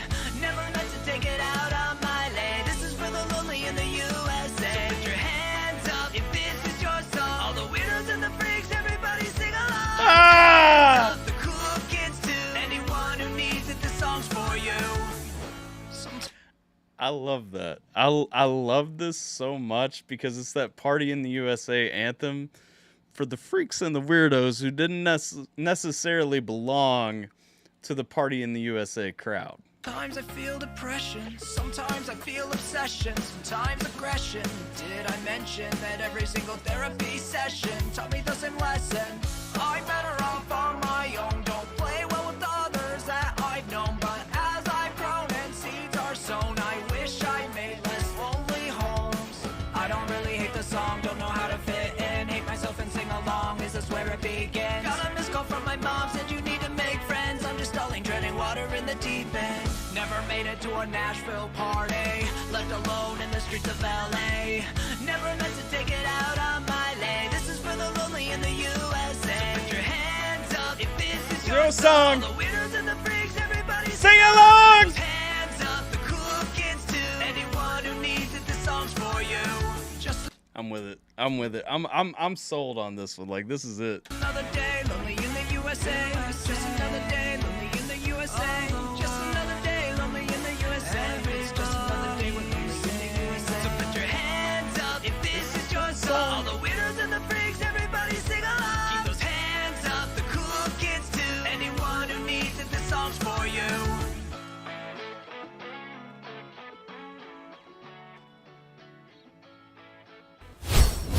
Man, Lonely in the USA is that jam, okay? Like there's no like it's not number one. It's not dethroning Long Live Pop Punk, but it's up there cuz like that's that feel good song. That's that shout out to who we are. But it's saying, okay, we can have just as much fun as all the cool kids. Cool kids can be here too. You know what? Like, we're making our own lane, but if you want to hang out, like, you can come and join too. Because there's actually not restrictions over here. Like, you guys have restrictions over there. We don't have those restrictions. We're not trying to cause those issues. We're not having that disconnect. We're going to party over here. We're going to have fun. And it's a fun song. I'm not going to talk about it at length because I also know too, I'm trying to wrap this up in the next 35 minutes or so, preferably less, but I don't want to beat a dead horse, and that's a fun song. Next we got Come Home, We Skeem and Dwayne Jackson. I was right on the last one, so let's see if this one becomes Welcome Home.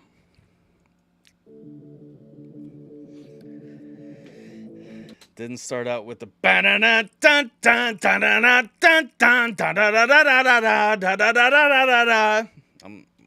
I'm disappointed already. Come Home is the best on the album? Really? Okay.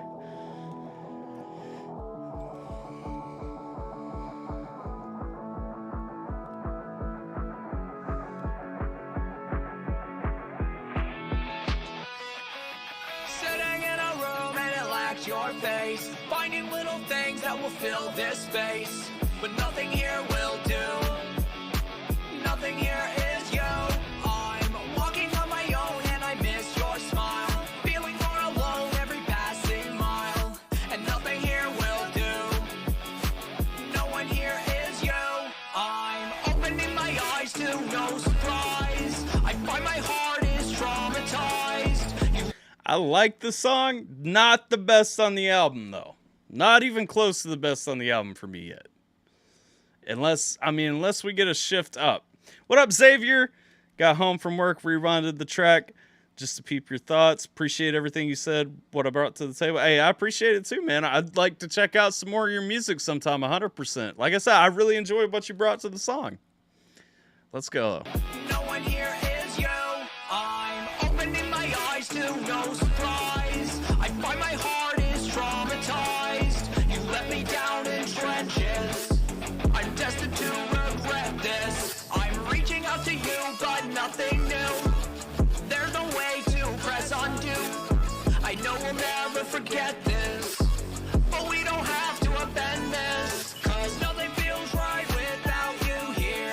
Colors grow dim when you are near. I'm shutting my eyes, please reappear. I'm shuddering shy without you, dear. Please come home. Please come. I'm gonna say, in the vein of so Jason said not digging the distortion, love you Skeem, but not your best. I'm not loving it either. I'm not saying that like it's not intentionally the way that it is. I get it. I get the sound that it's portraying. It's not accidental. It's not like it was done poorly. It's just not what I prefer to listen to. I think that's what's really turning me off from the song as a whole. To me, this one is definitely not one of the better songs on the album. I like where it fits. I like the feel. I like the change of pace again. I mean, it doesn't hurt the arrangement by any means, and it definitely fits into the work as a whole. I don't necessarily like this song though. I do. Okay, so I like it more than All We Need, but All We Need is the only song that I would say I like this one more than. And they're neck and neck. I like them both, but I like them for the pace that they give. I won't come back and listen to this one unless, like I said, unless it changes in the last half. I'm shutting my eyes, please reappear. That said, I won't skip it if I'm listening through the album. So that's what I'm saying. Like, I like the change of pace that it gives. That's about all that I enjoy about this song. Sonically. Shy without you, dear. Please come home. Please come home. Home. Please come home. Please come home. Home. Please come home. Please come home. Home. Please come home. Please come home. Skeem said bars is always wrong. Well, I'm learning that. Wait, that wasn't bars. That was wait, is bars humanity? I had big dreams that I hoped that I could set free, but I lost direction. It's been hopeless since you left me. I tried to keep the focus, but I notice it gets messy because I'm stuck inside my head, and I'm still hoping that you'll catch me. I'm a lost soul, that's sort of how it all goes. And I thought I had my life together once, and then it all froze. I wish I didn't need you, but the place that you gon' be is where I'ma call home, and I hate that. Still, I wish you came back. Please come. I like Dwayne's flow on that. Whoop, lost my headphones. I like Dwayne's flow on that. I like the message in the song. I like what he's saying right there. I do enjoy, like I said, I do enjoy the message, you know, kind of looking at that point, still wondering if we're going to come back. And that fits into the story aspect of the whole album. I don't, but again, it's just sonically like this one just doesn't stack up to the rest of them for me 100%. Let's see, this song has been on repeat. Worthless and Spotlight are my favorite tracks. I haven't heard Worthless yet. I got that one coming up next. I have heard Spotlights. I really enjoy Spotlights. So far, I think Long Live Pop Punk is still my favorite song, but Lonely in the USA is definitely up there as just a fun song. You know what I mean? Please come home. Please come home. Please come. And underscore. I skipped over underscore, but underscore Long Live Pop Punk and Lonely in the USA. If I had to say like the top 3 highlights so far are those 3 for me. Please come home. Please come home. Please come home. Please come home. Come home. Okay, so I mean, with Come Home, to me, that, you know, like I said, the distortion plays into the feel of the song. The distortion plays into that distorted mindset, that issue that, you know, I'm trying to come back. I'm trying to get back from this mental state. I'm trying to get back from these issues. I've watched things. I keep fucking things up. I'm trying to bring things back. I'm trying to unfuck things. You know, come home, help me set things straight. Whether you're talking to yourself, talking to someone else, talking about an attachment, just looking for that piece to fit in, you know, to make everything work again. I enjoy the message of the song. I would not skip the song.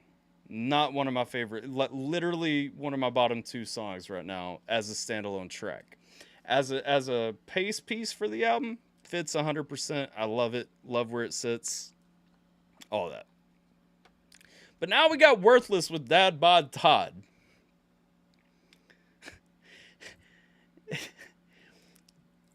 When I first watched one of Todd's videos, and I subscribed to Totally Offended TV back in the DZ, or not Totally Offended. That's that other guy that I don't like. This Offends Me TV. My bad. When I first subscribed to all that back in the day, like, I never pictured Todd being the guy that was going to call himself Dad Bod Todd. And so I'm interested in this. I'm very interested in this. I'm excited to see where we're going with this. And I'm just going to press play and enjoy it.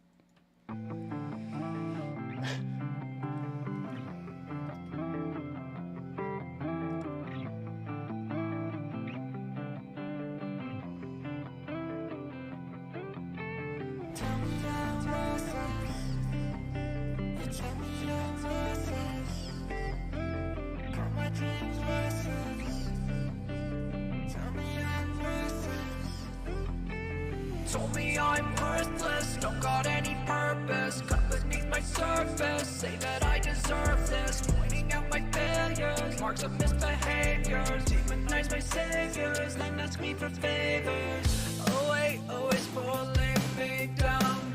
You hate anytime I'm unwound. The rate that you ask to be held.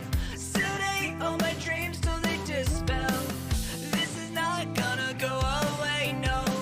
You can't stop where all of the pain goes. Made your choice when you beat me down. Don't act confused that I get anxious when I see you around. I'm trying, I'm not sorry. We're dying, it's not on me. You chose this and you earned it. I'm dismissed and I'm worthless. Okay. I feel the feelings of rejection. I can get down with it. I enjoy this song. This song is really nice. Not on me. That's all I have to say so far. You chose this and you earned it. I'm dismissed and I'm worthless. You tell me I'm worthless. Call my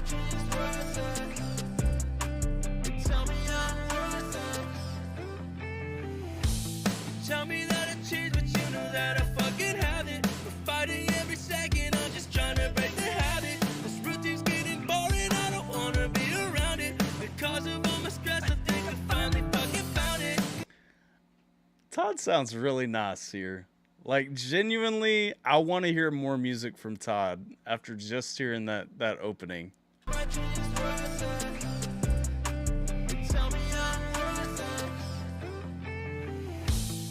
me that I changed, but you know that I fucking haven't. We're fighting every second, I'm just trying to break the habit. It's kind of a cliche line, but I'm here for it. You know what I'm saying? Like, going back with that tell you that I changed, but I haven't. Like going into, you know, all those things that you can do to pull it back in and everything. Like, okay. This routine's getting boring, I don't wanna be around it. Because of all my stress, I think I finally fucking found it.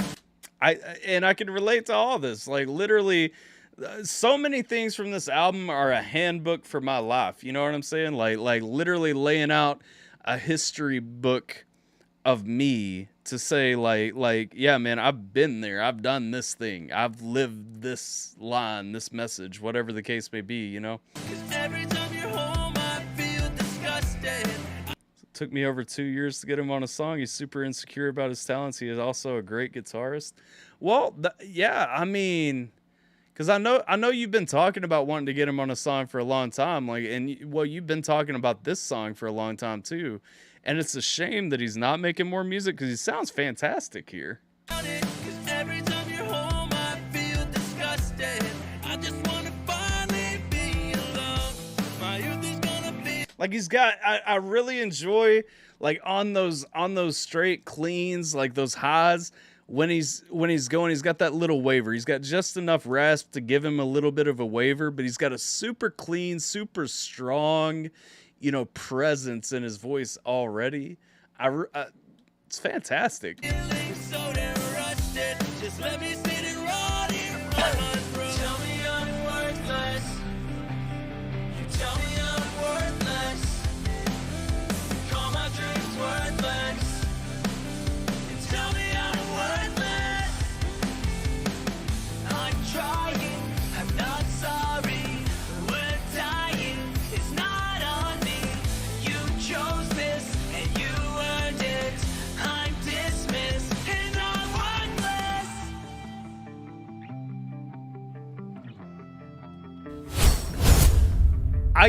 I can see why it's in the top spot for so many people, because literally, you know, playing through it, listening to it, first of all, it's that feeling of being discarded. It's that feeling of being pushed away. You know, I feel worthless in this. You know, you've given me those insecurities. I've taken those insecurities. I've absorbed those insecurities, and now, you know, I get it. I'm worthless. Nobody wants me. Nobody has a place for me. Nobody has that thing for me. Nobody's pushing, pulling, whatever the case. Like, it's got that message in it. It's also that super, you know, literally just do, like the tempo and everything is super easy to listen to.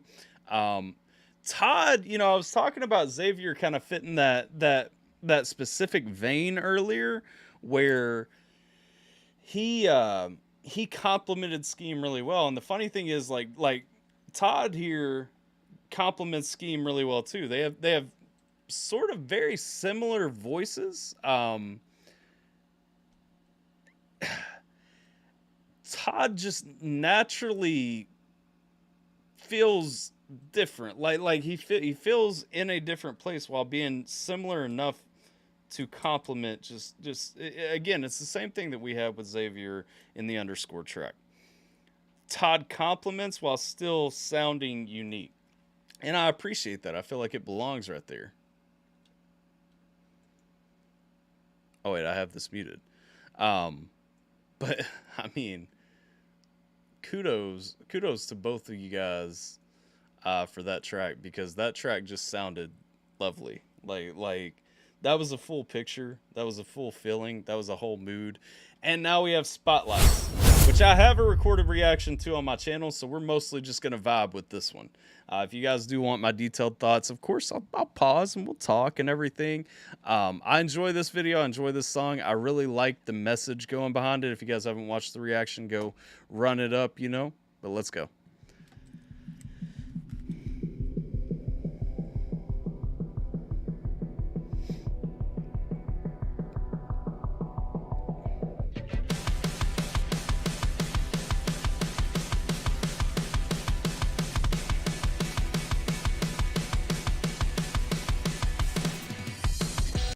I know, you know, I mean, we've got the reaction, but I'm still going to pause and talk. You guys know me too well to think I'm not going to.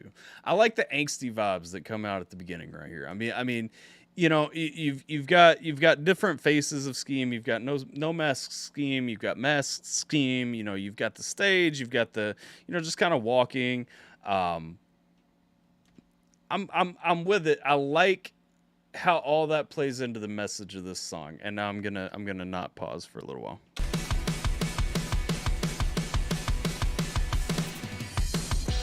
All these nightmares surround, and I can't make a sound. All of my fears are found when there's no one around. I'm sorry, friends, please don't make us end. I'm hopeless, now I start to descend. Spotlights on, but the room is empty. Spotlights on, when did they forget me? Spotlights on, the devil's here to tempt me. Spotlights on, they're leaving. Spotlights on. So I think what I'm gonna do, I'm just gonna pause after the hook each time, and we're gonna do a short little synopsis of my thoughts instead of you know, the sporadic things that you guys might be used to. What I'm gonna say is, when I reacted to this song originally, obviously I wasn't looking at the whole project. I wasn't looking at the album. I wasn't looking at where this fell on the album. What stands out to me the most right here, looking at it near the end, it almost feels like a closer. I know that there's one more song after this, and it's called I'm Sorry. And I don't know what's going to happen in I'm Sorry, but I do know what's happening in this song. And this is the culmination of, you know, we built to this point. This is my vibe. This is my lane. This is what I'm doing. And all the things that we talked about in the reaction. You know, you've got the feelings. You've got the insecurities. We're talking about, you know, seeking approval. We're talking about looking for, you know, the recognition. We're talking about, you know, your insecurities coming out when the darkness comes, how that when nobody's showing up, when nobody's listening, when nobody's talking to you, when nobody's giving you that feedback, when nobody's, you know, 100% vibing with everything that you're doing, it starts to feel again, am I doing the right thing? Do I belong here? Should I be trying this and everything? Where it fits in the album, this almost feels like a perfect closing song. I would imagine I'm Sorry is going to be a little bit more dialed down, a little bit more of a sentimental, you know, kind of shout out coming back from the spotlights feeling almost. But this song has a lot of emotion to me. And really, this song, while, you know, listening to the whole album, it kind of takes on a new appearance to me. I also know Skeem well enough to know, like, this song is that vulnerable side. This is that emotional side. This is that, you know, that piece that necessarily he doesn't want to give out, but 100%, like, this is that touching, you know, real thoughts piece, which I personally really want. And I enjoy this song. I enjoy most of Skeem's music, but this song hits a special vein for me just because I understand that feeling. I think most people, you know, especially if you're struggling to make it with music, whatever your lane is, with YouTube, wherever you're at, whatever you're doing, so on and so forth, it's that insecurity that you necessarily pick up along the way. I get it, I'm not worth the drama. Don't wanna deal with all my dramas. Everybody I know will leave to find it better, so then they interweave. But sometimes I just want a chance to show that I deserve a dance. Just put out your arm, I'll hold you tight. I'll do you no harm, I'll treat you right. No, I'm lying, I'm too broken to promise you flight. Deny me, or flames will consume your side. My eyes are gates into the depths of hell, and I still living unwell. Spotlights on,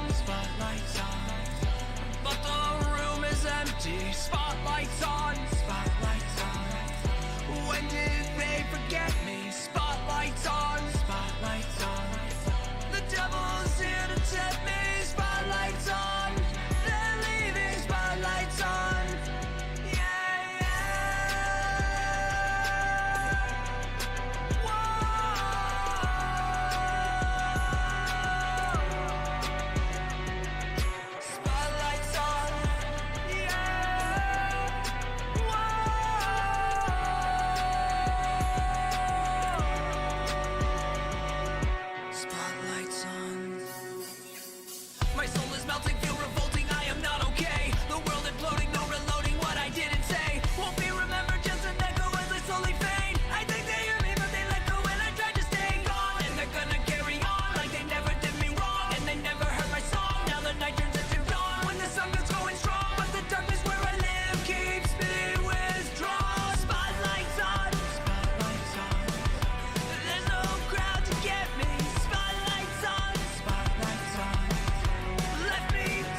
All right.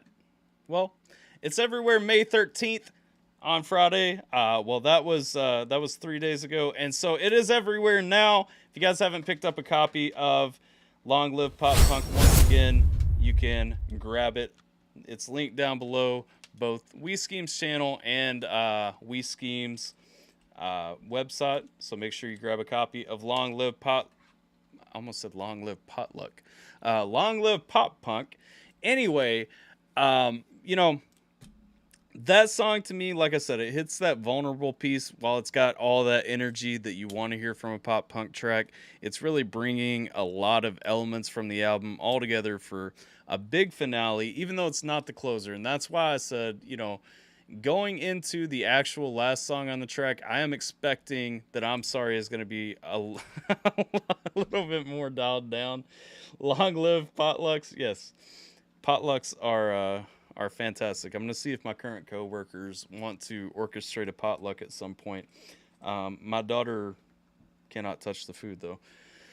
But, you know, Spotlights, I really do love the song, and I know I gave it a short touch right there. I would absolutely encourage you guys to go check out the reaction to that if you want my full thoughts on it. 100% agree with Xavier, though. I really like when Skeem pushes his rasp. I enjoy that a lot as well. Just because Skeem has such a unique voice. That's what I always enjoyed about listening to his reactions, listening to his music. I've literally, you know, consumed every type of content that Skeem puts out at this point. And it's not... he has a genuine personality that I feel like I connect with. But it's also... There's a uniquely satisfying tone to his voice, I think I would say. I really enjoy those elements too. This kind of sounds like a love letter, so I'm gonna stop and we're gonna check out I'm Sorry, which is the actual last song on the album, which means I'm actually gonna close by about the time that I was planning on this stream ending. So hey, we're gonna check out, let's see, every time I listen to Spotlights, I'm waiting for the my eyes. Yeah. Let's go with I'm Sorry. It was the last song on the album. Let's get it.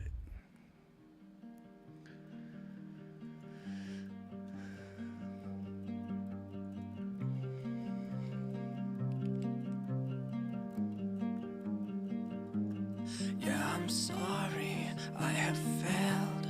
I will get back up again. I have tried, I prevailed, but the sickness stays unveiled. I wanna be what they want me to. I wanna be what I want to. So what do I do? They stretch their hand and I bite it. I'm coming in uninvited. I had a dream and I tried it. Now all new things override it. I actually really enjoy the contrast of this with Spotlights to close out the album. Mostly because Spotlights has that feel where it kind of kicks in and gives you the energy that you want while talking about that insecurity that you've probably experienced. This one's coming back and kind of laying out, you know, I'm trying to be happy, I'm trying to be better, I'm trying to be stronger, but I have these flaws, you know. I'm trapped in my head. I worry about these things. I overthink these things is what I think it's probably building up to, because that's the mindset behind a lot of these things. Is, you know, we talk about I'm coming in uninvited. You know, they stretch the hand and I bite it. Somebody's trying to help me and I end up hurting them, or you know, I insert myself into a situation, into a area, into whatever, where I'm not necessarily welcomed or wanted. You know, that's me. I'm this person. And not only am I that person, but I'm self-aware enough to worry that I'm doing that maybe even more often than I'm actually doing that. And so I get the struggle here, especially if you're wrapped up in your head, you know, about how this piece feels. And it's basically, it feels like an I'm sorry for being that guy. I'm sorry for having these insecurities. I'm sorry for having these issues, but also like that's me. Now all new things override it. I'm just too scared to be excited. I find a passion and I hide it. Yep, and that's again, you know, once you feel that rejection enough, you feel those walls build out, pushing you back, you know, telling you that you're not welcome here. You're not this, you're not that. I don't enjoy what you're doing. I don't like you. I don't like your personality. Eventually, you start building walls. Even if you don't want to, eventually walls come up. And yeah. I find a passion and I hide it until I think that it is perfect, to show the people I am worth it. Yeah, I'm sorry, I have failed. I will get back up again. I have tried, I prevailed, but this sickness stays unveiled. They all see it, I can't hide all the demons by my side. I have tried, I have failed. On the cross I built, I'm nailed. And I like that, you know, on the cross I built, I'm nailed. Like I've made my own grave, you know. I'm trying, I've tried, I've failed, you know. I'll get back up, I'll keep going, I'll keep persevering. You know, I had a dream, I tried it. You know, I'm living, I'm doing things. I will continue, I will persevere, but I can't change who I am. And I don't think people should want to change who they are. At the end of the day, I would rather have people who accept me for who I am than be surrounded by people who want to be around an image that I can project of myself. I have to keep track of an image. I have to pretend. If you accept me for me, I can be me. You might not always like things that I do. You may not always agree with me, but I'm still me. And I want people who accept me. Sometimes I wanna make a new song, and then I do everything so wrong. And there are people who could help me to make my visions rich and healthy. But I am limiting my own reach, because inside me I have no peace. What up, Dr. A? So you're gonna end on sad songs? We might. It's possible. I played it on the stream the other night though, so I've already done a reaction to sad songs. But we very well may put it back up because I enjoy that song too. I was only planning on doing the Spotify tracks, but you know, I was gonna make a joke in a minute about how I actually have 3 bonus tracks on this here physical copy. So if you guys want the 3 bonus tracks that you're not going to hear on the live stream, or potentially the 2 that you're not going to hear in the one that we may close with, you should definitely buy the album. But let's go. If I don't do it, all I'm failing. So feel free to leak the 3 bonus tracks. Nah, it's cool. It's cool. I mean, it's up to you. I don't want to step on your turf. And if they help me, then it's coattail sailing. I think it's time to right an old wrong. New life, new me. Everyone sing along. I'm sorry for... I think the consensus is Dr. A is speaking for the group and wants to do sad songs. So we'll have to give him a dick tease and let him find the other 2 if they buy the album. So we can close on sad songs.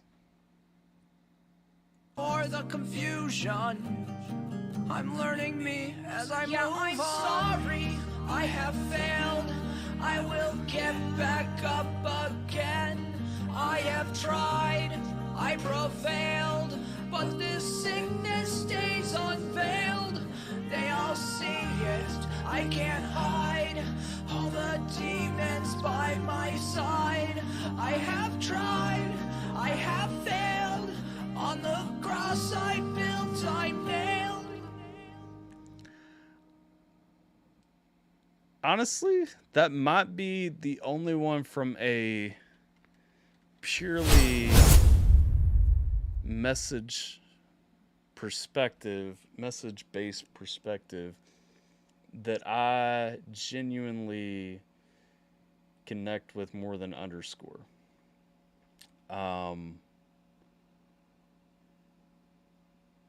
I really feel that song right there. I'm not sure why nobody's been pushing that song more in the chat up until this point. There's a lot of perspective in that song. I enjoy, really the thought, talking about identity, talking about acceptance, talking about, fear of sharing. I'm afraid to show these things. I'm afraid, what if I mess up the first time that you hear me doing something? What if the first thing that you hear is a mistake that I make, in the process of displaying something? What if it's not up to par? What if it's not what I want it to be? So on and so forth. And how people just get so stuck in their head. And I think I think that is the message that the album should have closed on, because when we're talking about insecurities, it's also a perfect contrast to the opener. All we need, really getting back to, do I really need anyone's acceptance? Do I really need anyone's approval? Whatever, going from all we need to closing with I'm sorry is just a perfect contrast, really, for me. I really enjoy it. That said, so looking at, I like I like I'm Sorry a lot. That goes top tier from the album. Really, the whole album is top tier. Almost every song on this is just a complete feel. You know what I'm saying? Like, the whole project feels like a whole project. It feels like a solid individual work. I enjoy this a ton. It's probably one of my favorite beginning to end albums that I've heard in a long time. I really enjoyed Pop Punk is Dead for a lot of the same reasons. But the album as a whole is perfect. Individual songs really spike out. Still, Long Live Pop Punk is probably my favorite as far as a vibe goes. Lonely in the USA is an absolutely amazing, fun song. Spotlights is great. I'm Sorry is great. And Underscore. Those are the 5 songs that really hit. No 3 bonus tracks. They need to buy the album to hear them. Jason just bought the album on iTunes. Let's see. True, it's so hard to pick favorite on this album. Yeah. No, and that's the thing. I think I gave up picking a favorite. Dr. A's sticking to sad songs. Got about 5 minutes before I was planning on being done, and since Skeem said to go ahead and leak everything, we'll meet in the middle and we'll do sad songs. Holly says I've been had that album. Same, bruh. Same. Mine even came with a signed T-shirt. Okay. I don't know who. Okay, let's go back real quick before we play sad songs. Dr. A, I need to know where you voted in this nonsense here, because Skeem put it up for a vote. What would you want to see with the deluxe album drop? And somebody kept voting for signed T-shirts. Why in the fuck do you want signed T-shirts? Who wants a signed T-shirt? I want a T-shirt that I can wear. That implies that I need to be able to wash it. I can't wash a signed T-shirt and retain said signature, okay? Hashtag logic. That's all. All right. Let's see. We Skeem sad songs. I just have to be mad at you for a minute. All right. I didn't vote that. I was shaking my head when that won. I was shaking my head too. I don't understand you people. I don't understand you people. Play the other 2 first. Well, now Skeem's just trolling you. So, all right. We'll play the other 2 first. And since I'm going to pop the CD into my disk drive here, I'm going to go ahead and make sad songs big right here. That way Dr. A gets to look at this image while this is playing in here. Like the whole time that we're listening to the other 2.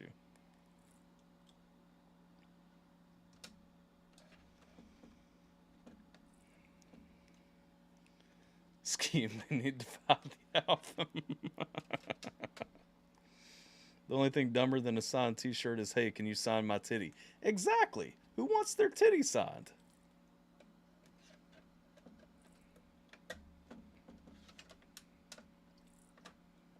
Well, any body part is pretty dumb, if we're being honest. Not just a titty, but definitely a titty.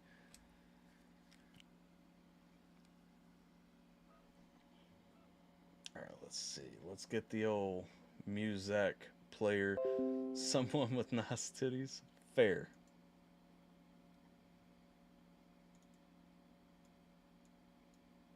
Where's this dialogue box even at?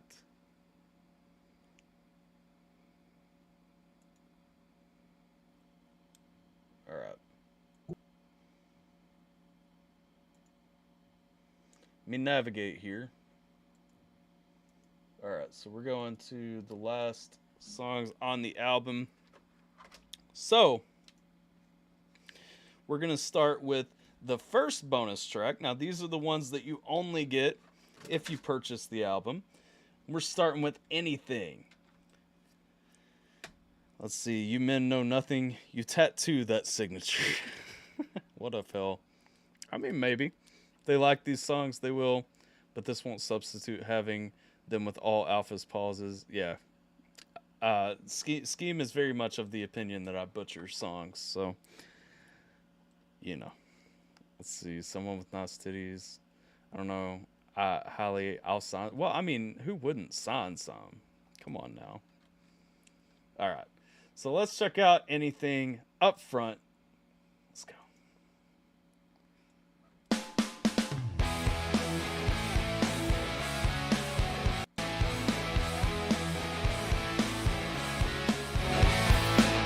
There we go. Sorry, I had to turn the volume up a little bit just to get it really thumping. What's going on in that head of yours? I never should have asked. Twisted answers cause disaster, starts me falling fast. My heart's intentions were pure, you tore me up in a flash. Words so deadly left me empty, why'd I have to ask? And then you told me so calmly, it never meant to think. I feel relatively confident that this song only didn't make the album because it didn't fit the vibe that you were going for while you were arranging the album. Because this song is phenomenal. This song is absolutely fantastic. Like, this song is up there for me as one of the better songs from the album. Pretty sure Skeem has a pause counter. I'm just saying, yeah, but you know, he doesn't like my pauses. He says that I kill the mood. Have to ask. And then you told me so calmly, it never meant to think. We never meant to think. It wasn't anything. You told me so calmly, it never meant to think. I never meant to think. It wasn't anything. If Xavier's still here, I know Xavier's feeling this because you're getting a lot of raspy Skeem on this. I'm definitely here for this. This is fantastic. You said it was just a phase that went 260 weeks. Look right through me, never knew me, I can hardly speak. Our love was alive, would die for. Remove me from this place, I'm foolish, never knew it, I could take no more. Don't try to take back what you said. You're just a pesky bug in my bed. I'm blocking all your noise from my head. Keep quiet, you're already dead. And you told me so. So hold up, because I've got to say too, those drum fills right there, that might be the most impressive drum work that I've heard on this album. Let's see. No, I don't like your pauses on bot dual streams because 90% of them are unrelated to the track. If you want Sharpie to stay on a shirt, iron it on cotton setting for 30 to 60 seconds, then throw it in the dryer on hot for 30 minutes. That stuff will fade at the same rate as any other graphic art on the shirt. Okay. Well, that's good to know. Appreciate you subscribing, Afro John. I'm blocking all your noise from my head. Keep quiet, you're already dead. And you told me so calmly, it never meant to think. We never meant to think. It wasn't anything. You told song is so good. Like, this song is genuinely just so good. Like, like, I'm sad if you guys don't have this. So calming, it never meant to think. I never meant to think it wasn't anything. Am I anything? Are you anything? All you ever bring is my suffering. This is gonna sting when you hear me sing. I'll keep everything. You aren't anything. Face your fate. Ah! To look. It's too late. I've closed the book. See, and See you call and I roll my eyes. Watch you fall. I won't sympathize. 'Cause you told me so calmly. It never meant to think. see, and this song just feels so full. Like that whole transition right there, the whole conversation. I mean, the message of the song, yeah, too. You know, talking, it's over. The only reason that I could think that this didn't stick on the album is because it lined up too much with what some of the other songs were saying about past relationships and stuff, and so it didn't fit. There was no clear-cut place with the energy of the album or the story of the album for this to be a song on the album. 100%, like, but it's a fantastic standalone song. But I get if that's the reason it's not on the album, why that would be. I really enjoy this. It's fun. It's telling a story. It's telling a lot of the same story. Well, a similar story, probably not the same story, but a similar story to what we heard in some of the relationship-y songs. You know, ship has sailed. It's gone. You know, you may want to come back. But, you know, I've closed the book, all that. I'm not sad they don't have it. They needed to buy the album to hear it because the bonus tracks are just as good. Well, this one definitely is. Fun fact, all 3 bonus tracks were written 12 or more years ago. Well, I knew that Sad Songs was written a long time ago. I didn't know that they all 3 were. But that's, hey, like, kudos for this one, especially. I haven't heard the other one. But kudos for this one because this one to me is still a top tier song, like 100% top tier. Watch you fall, I won't sympathize. 'Cause you told me so calmly. It never meant to think. We never meant to think. It wasn't anything. You told me so calmly. It never meant to think. I never meant to think. It wasn't anything. You aren't anything. Lies were everything.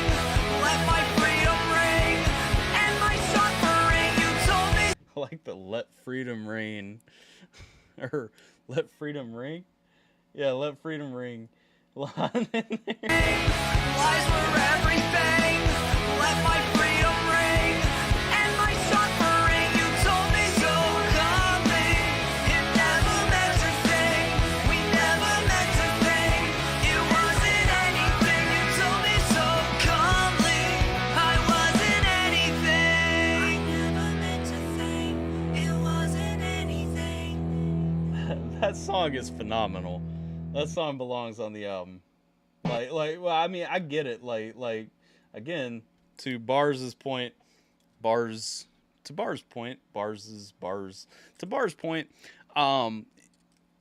the album so that you have it. But I mean, that song is lovely. All right, second one that we've got is "Falling Again."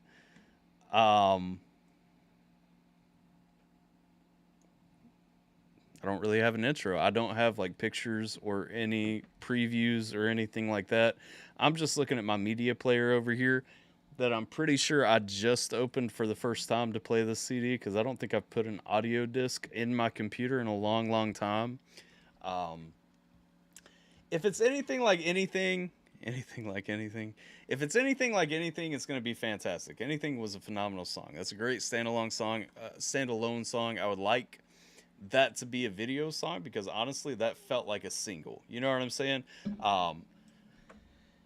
And really that shows through. So I want to say Skeem said that he did 16 or 18 songs for the album. No, 18 songs, I believe. 23 songs. Now I'm just getting all in my head because I see Skeem's like comments about how many songs are in there, and I usually like the post, but I try not to dwell on it too much if it's something I know I'm gonna react to or do a review of. But I know Skeem wrote a lot more songs than he actually put on the album. And I know that even with the bonus tracks, I don't think that I did over 20 that I messed with. Okay. And so then he cut them down. And so we got 3 bonus tracks out of those. So, you know, I mean, they should feel like that because they're full songs. You know what I mean? Don't you play it already? Fine. Falling Again.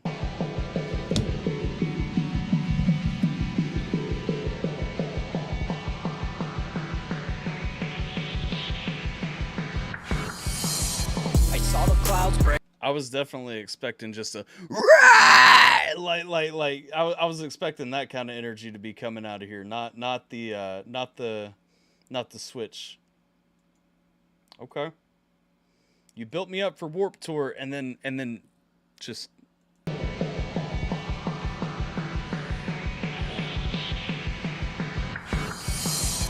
Saw the clouds break, I felt the earth shake, I blacked my heart out, I watched my soul shout back at me, I'm stuck in disbelief. I watched the ground rot, I sunk in my spot, I gouged my senses, I locked the fences, shut these blinds and broods of fake relief. I'm falling into all the things I said weren't really true. I'm wallowing in all the pains I said I never do. I'm falling again. I'm falling again. I'm falling again. I'm falling again. This has a specific set. This one is not 100% for me. I like it. This is a vibey song.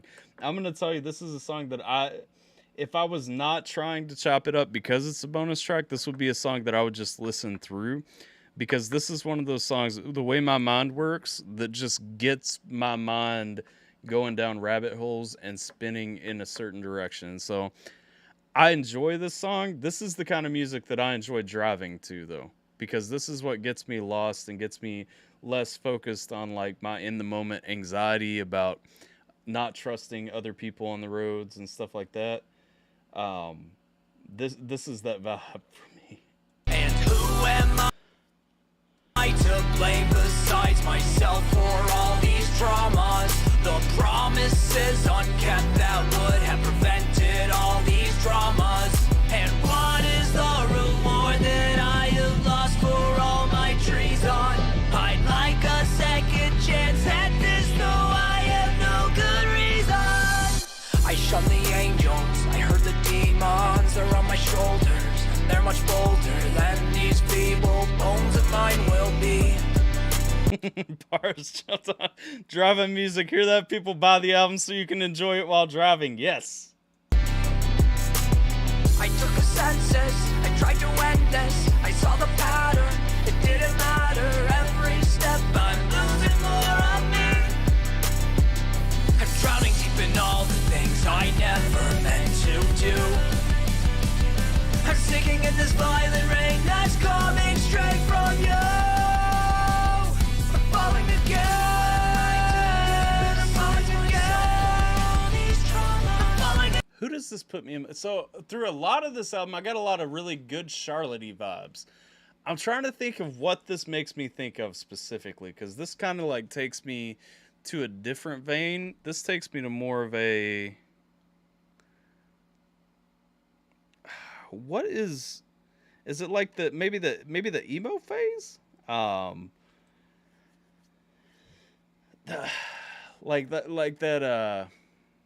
That phase where like Red Jumpsuit Apparatus and groups like those were kind of coming into a little bit of play, like 2005 Dashboard Confessional, probably, yeah.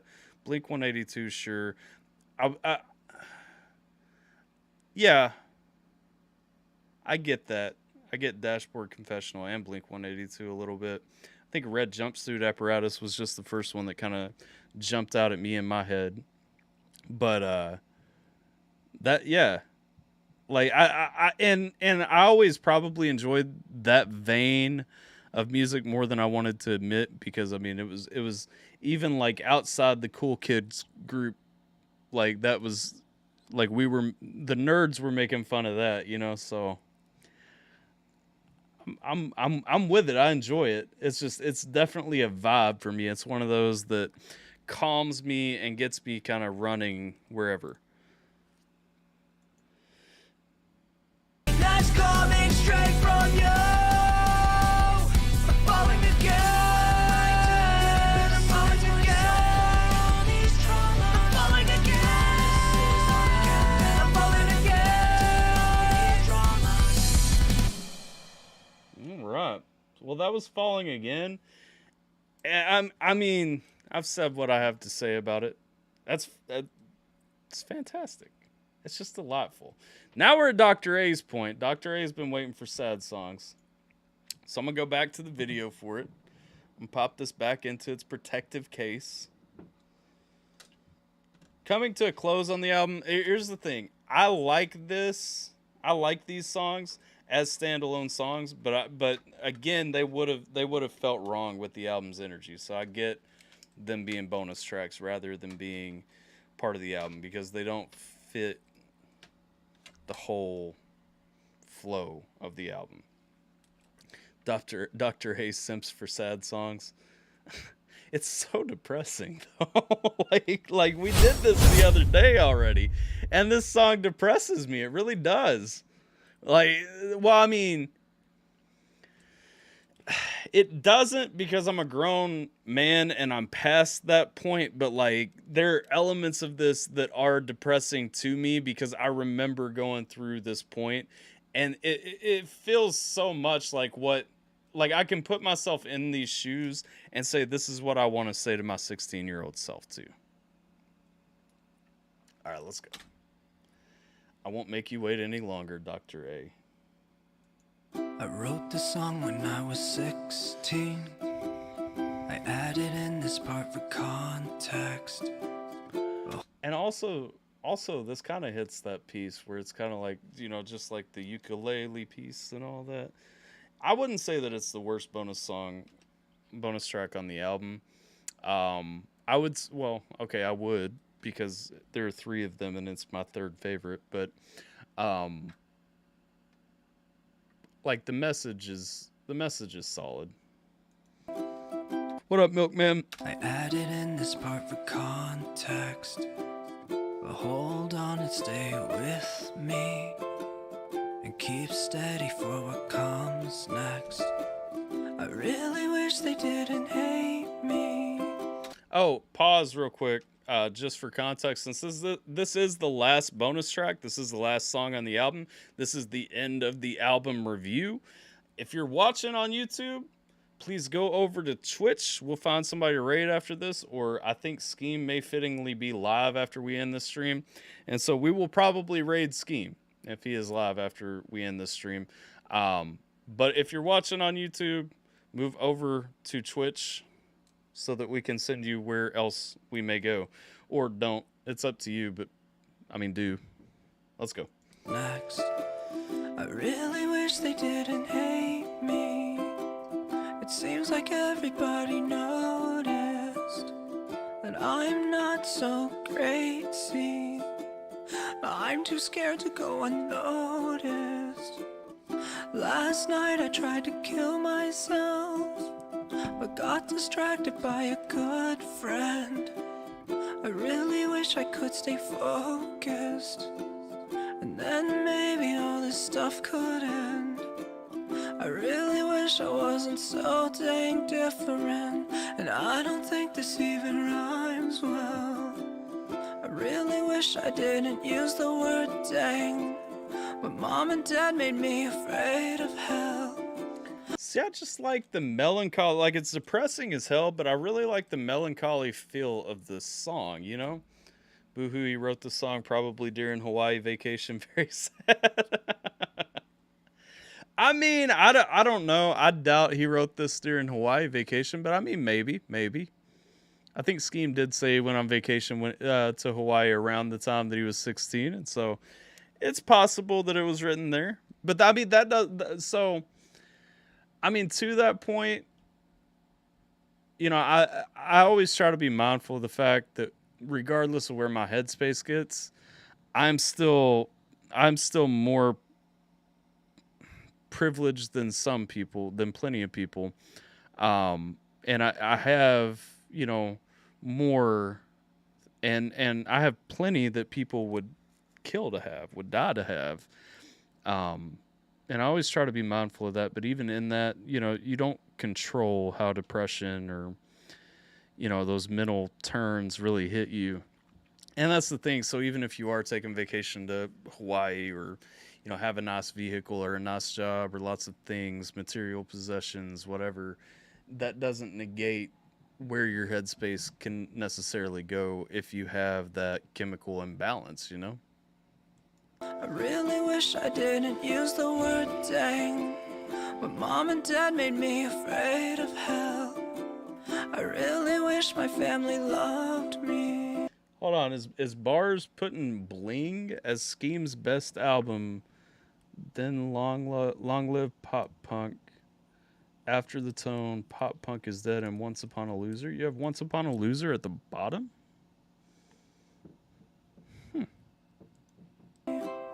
The way they seem to love each other, I wish I thought more like my brothers.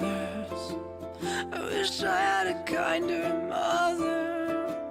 I'm pretty sure there's something wrong with me. This is right when we left the ghettos of the desert and we're suddenly in an upper class area. I hadn't figured out how to interact with people who have money, etc., etc. I feel that. I understand that 100%. That's what it looks like. Nah, Bars, nah, that's my order, nah. Am I bipolar, maybe ADD? Other people make no sense to me. Is that normal or unique to me? All my teammates hang out when I am gone. They get so awkward if I try to tag along.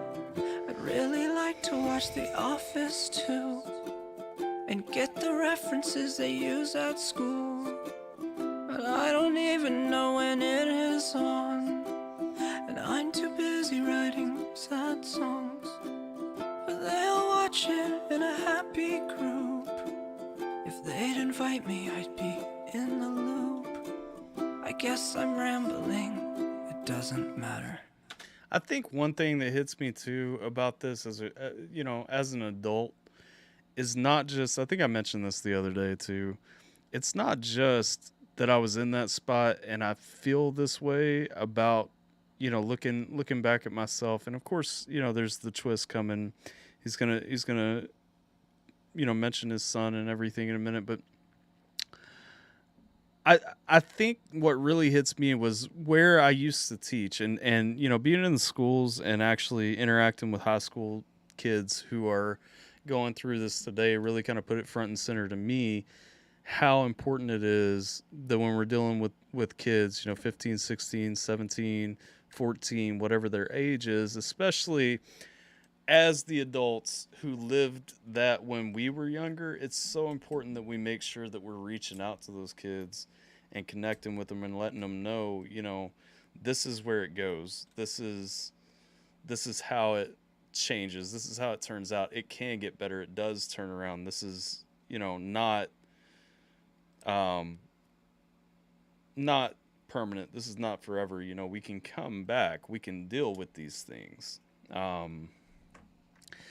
Let's see. Not only is that an embarrassingly ignorant non sequitur, but I can attest to the fact from personal experience that having money and having no money has literally zero bearing on it. No, same. You know, I remember I've told this story on some live streams a couple of times, but I remember probably a year and a half, 2 years ago, you know, I had a situation, you know, I was getting up, I was going to work, and I'd been physically getting hit by, you know, elements of my anxiety to the point that, you know, I was having panic attacks when I would go to drive to work. I would get somewhere and I would just, you know, be froze there. I would be locked there. I wouldn't want to leave. I wouldn't want to do anything else. And I started having nosebleeds, and it, you know, at first it was one every now and then. I started having 2-3 nosebleeds a month. Then it turned into 2-3 nosebleeds a week. Then it turned into, you know, I would drive to work. And this one day specifically, I was driving to work and, you know, just my nose starts spouting open. And so I'm sitting here pulled over on the side of the road, trying to bleed everything out and, you know, have a good night, Roxy. Sorry. But I was trying to catch everything and I was freaking out. I was having a panic attack. I come home, ended up calling into work, come home, you know, go downstairs, sit down for a little while. And when I first walked in, you know, my daughter runs up to me, wanted to talk to me. I sit on the couch and, you know, I was just in that space where I couldn't communicate with her. So I ended up coming down here and just sitting here in the dark, for a little while. And once I started kind of calming down a little bit, I went up and I just laid on the couch. And I remember my brother came over and starts talking to me. And, you know, he's like, you have a great job, you know, good paying job, beautiful family. Like, you have no excuse to be depressed right now. And I'm like, but you don't get it. Like, I'm not choosing to feel this way right now. Like, I'm not choosing to be just locked in and shut down and not wanting to interact with people or anything like that. It's not that I'm not cognizant of the fact that everything is what I want it to be. I just cannot function right now. I physically am disgusted. I'm not happy. I don't know why I'm not happy. There's no reason for me not to be happy. I'm just not happy. And I think that's the layer that it's easy to forget, that people are dealing with sometimes, especially when we see their life from our perspective. We don't see their brain from their perspective. I guess I'm rambling, it doesn't matter. That's the end of the song I found on a CDR when I unpacked it. Dear me, now your note has sound. I'm glad you always found a way to be distracted. And it mattered, oh it mattered so. And I think it's time for you to know that you are different and our son is too. You both are broken but you bond like glue. And thanks to you, we know what to do. We'll know what to do. I know it was hard, but thanks for pulling through.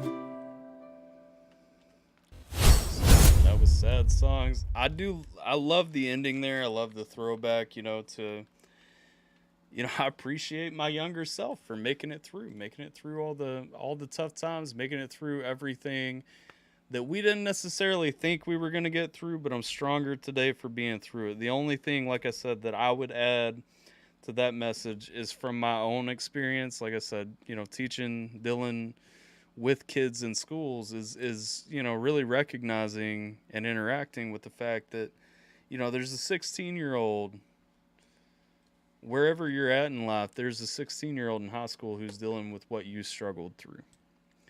Or if they're not right now, they will be in a couple of years, you know? And I think it's always important for us to make sure that we recognize, not just in the kids, but I mean in other people in general, that we recognize the hardships that we've been through and we do what we can to pass on what we've pulled from that, just to make sure that, you know, you're not going to take that pain away from somebody necessarily, but you can lessen the blow that they're going to get from it. Sometimes people just want to know that somebody else made it through what they're dealing with and what they're going through. But that's the album review. That's the whole album. Love the album. Love the bonus tracks. Love 100% of this. If you guys don't mind, definitely drop a like. Sub to the channel if you haven't already. I think Skeem is probably coming live, so I'm going to ask one more time, if you're not hanging out over on Twitch, go hang out over on Twitch so that we can drop that big raid piece, baby. And yeah, Skeem said in the chat he's going live. Where's he at? He's not live yet. We'll keep refreshing, and you guys can hang out with me for a minute until we get there. But the album's fantastic. I really enjoyed it. 100%. Well, he's not up yet, is he? Yeah, we're gonna rate it. That's what I'm saying. That's why we're here. But no, the whole album has a good retro feel. I mean, it's got a good energy to it. It's got a good arrangement. Each individual song has weight on its own. I appreciate you guys watching with me. For everybody on Twitch, we going to raid Skeemy now, and so we're gonna send you guys on your way. And then everybody's still hanging out on YouTube. We are, let's see. Yep. All right. So we are getting ready to head over that way. Some of y'all still haven't readied up. We're ready. I got 6 people ready. It look like I got 10 people viewing though. So some of y'all got to ready up. Everybody on YouTube, appreciate you guys. Like, share, and subscribe, even if you're watching the replay. And I'm going to throw this thing up right now. We'll see you guys.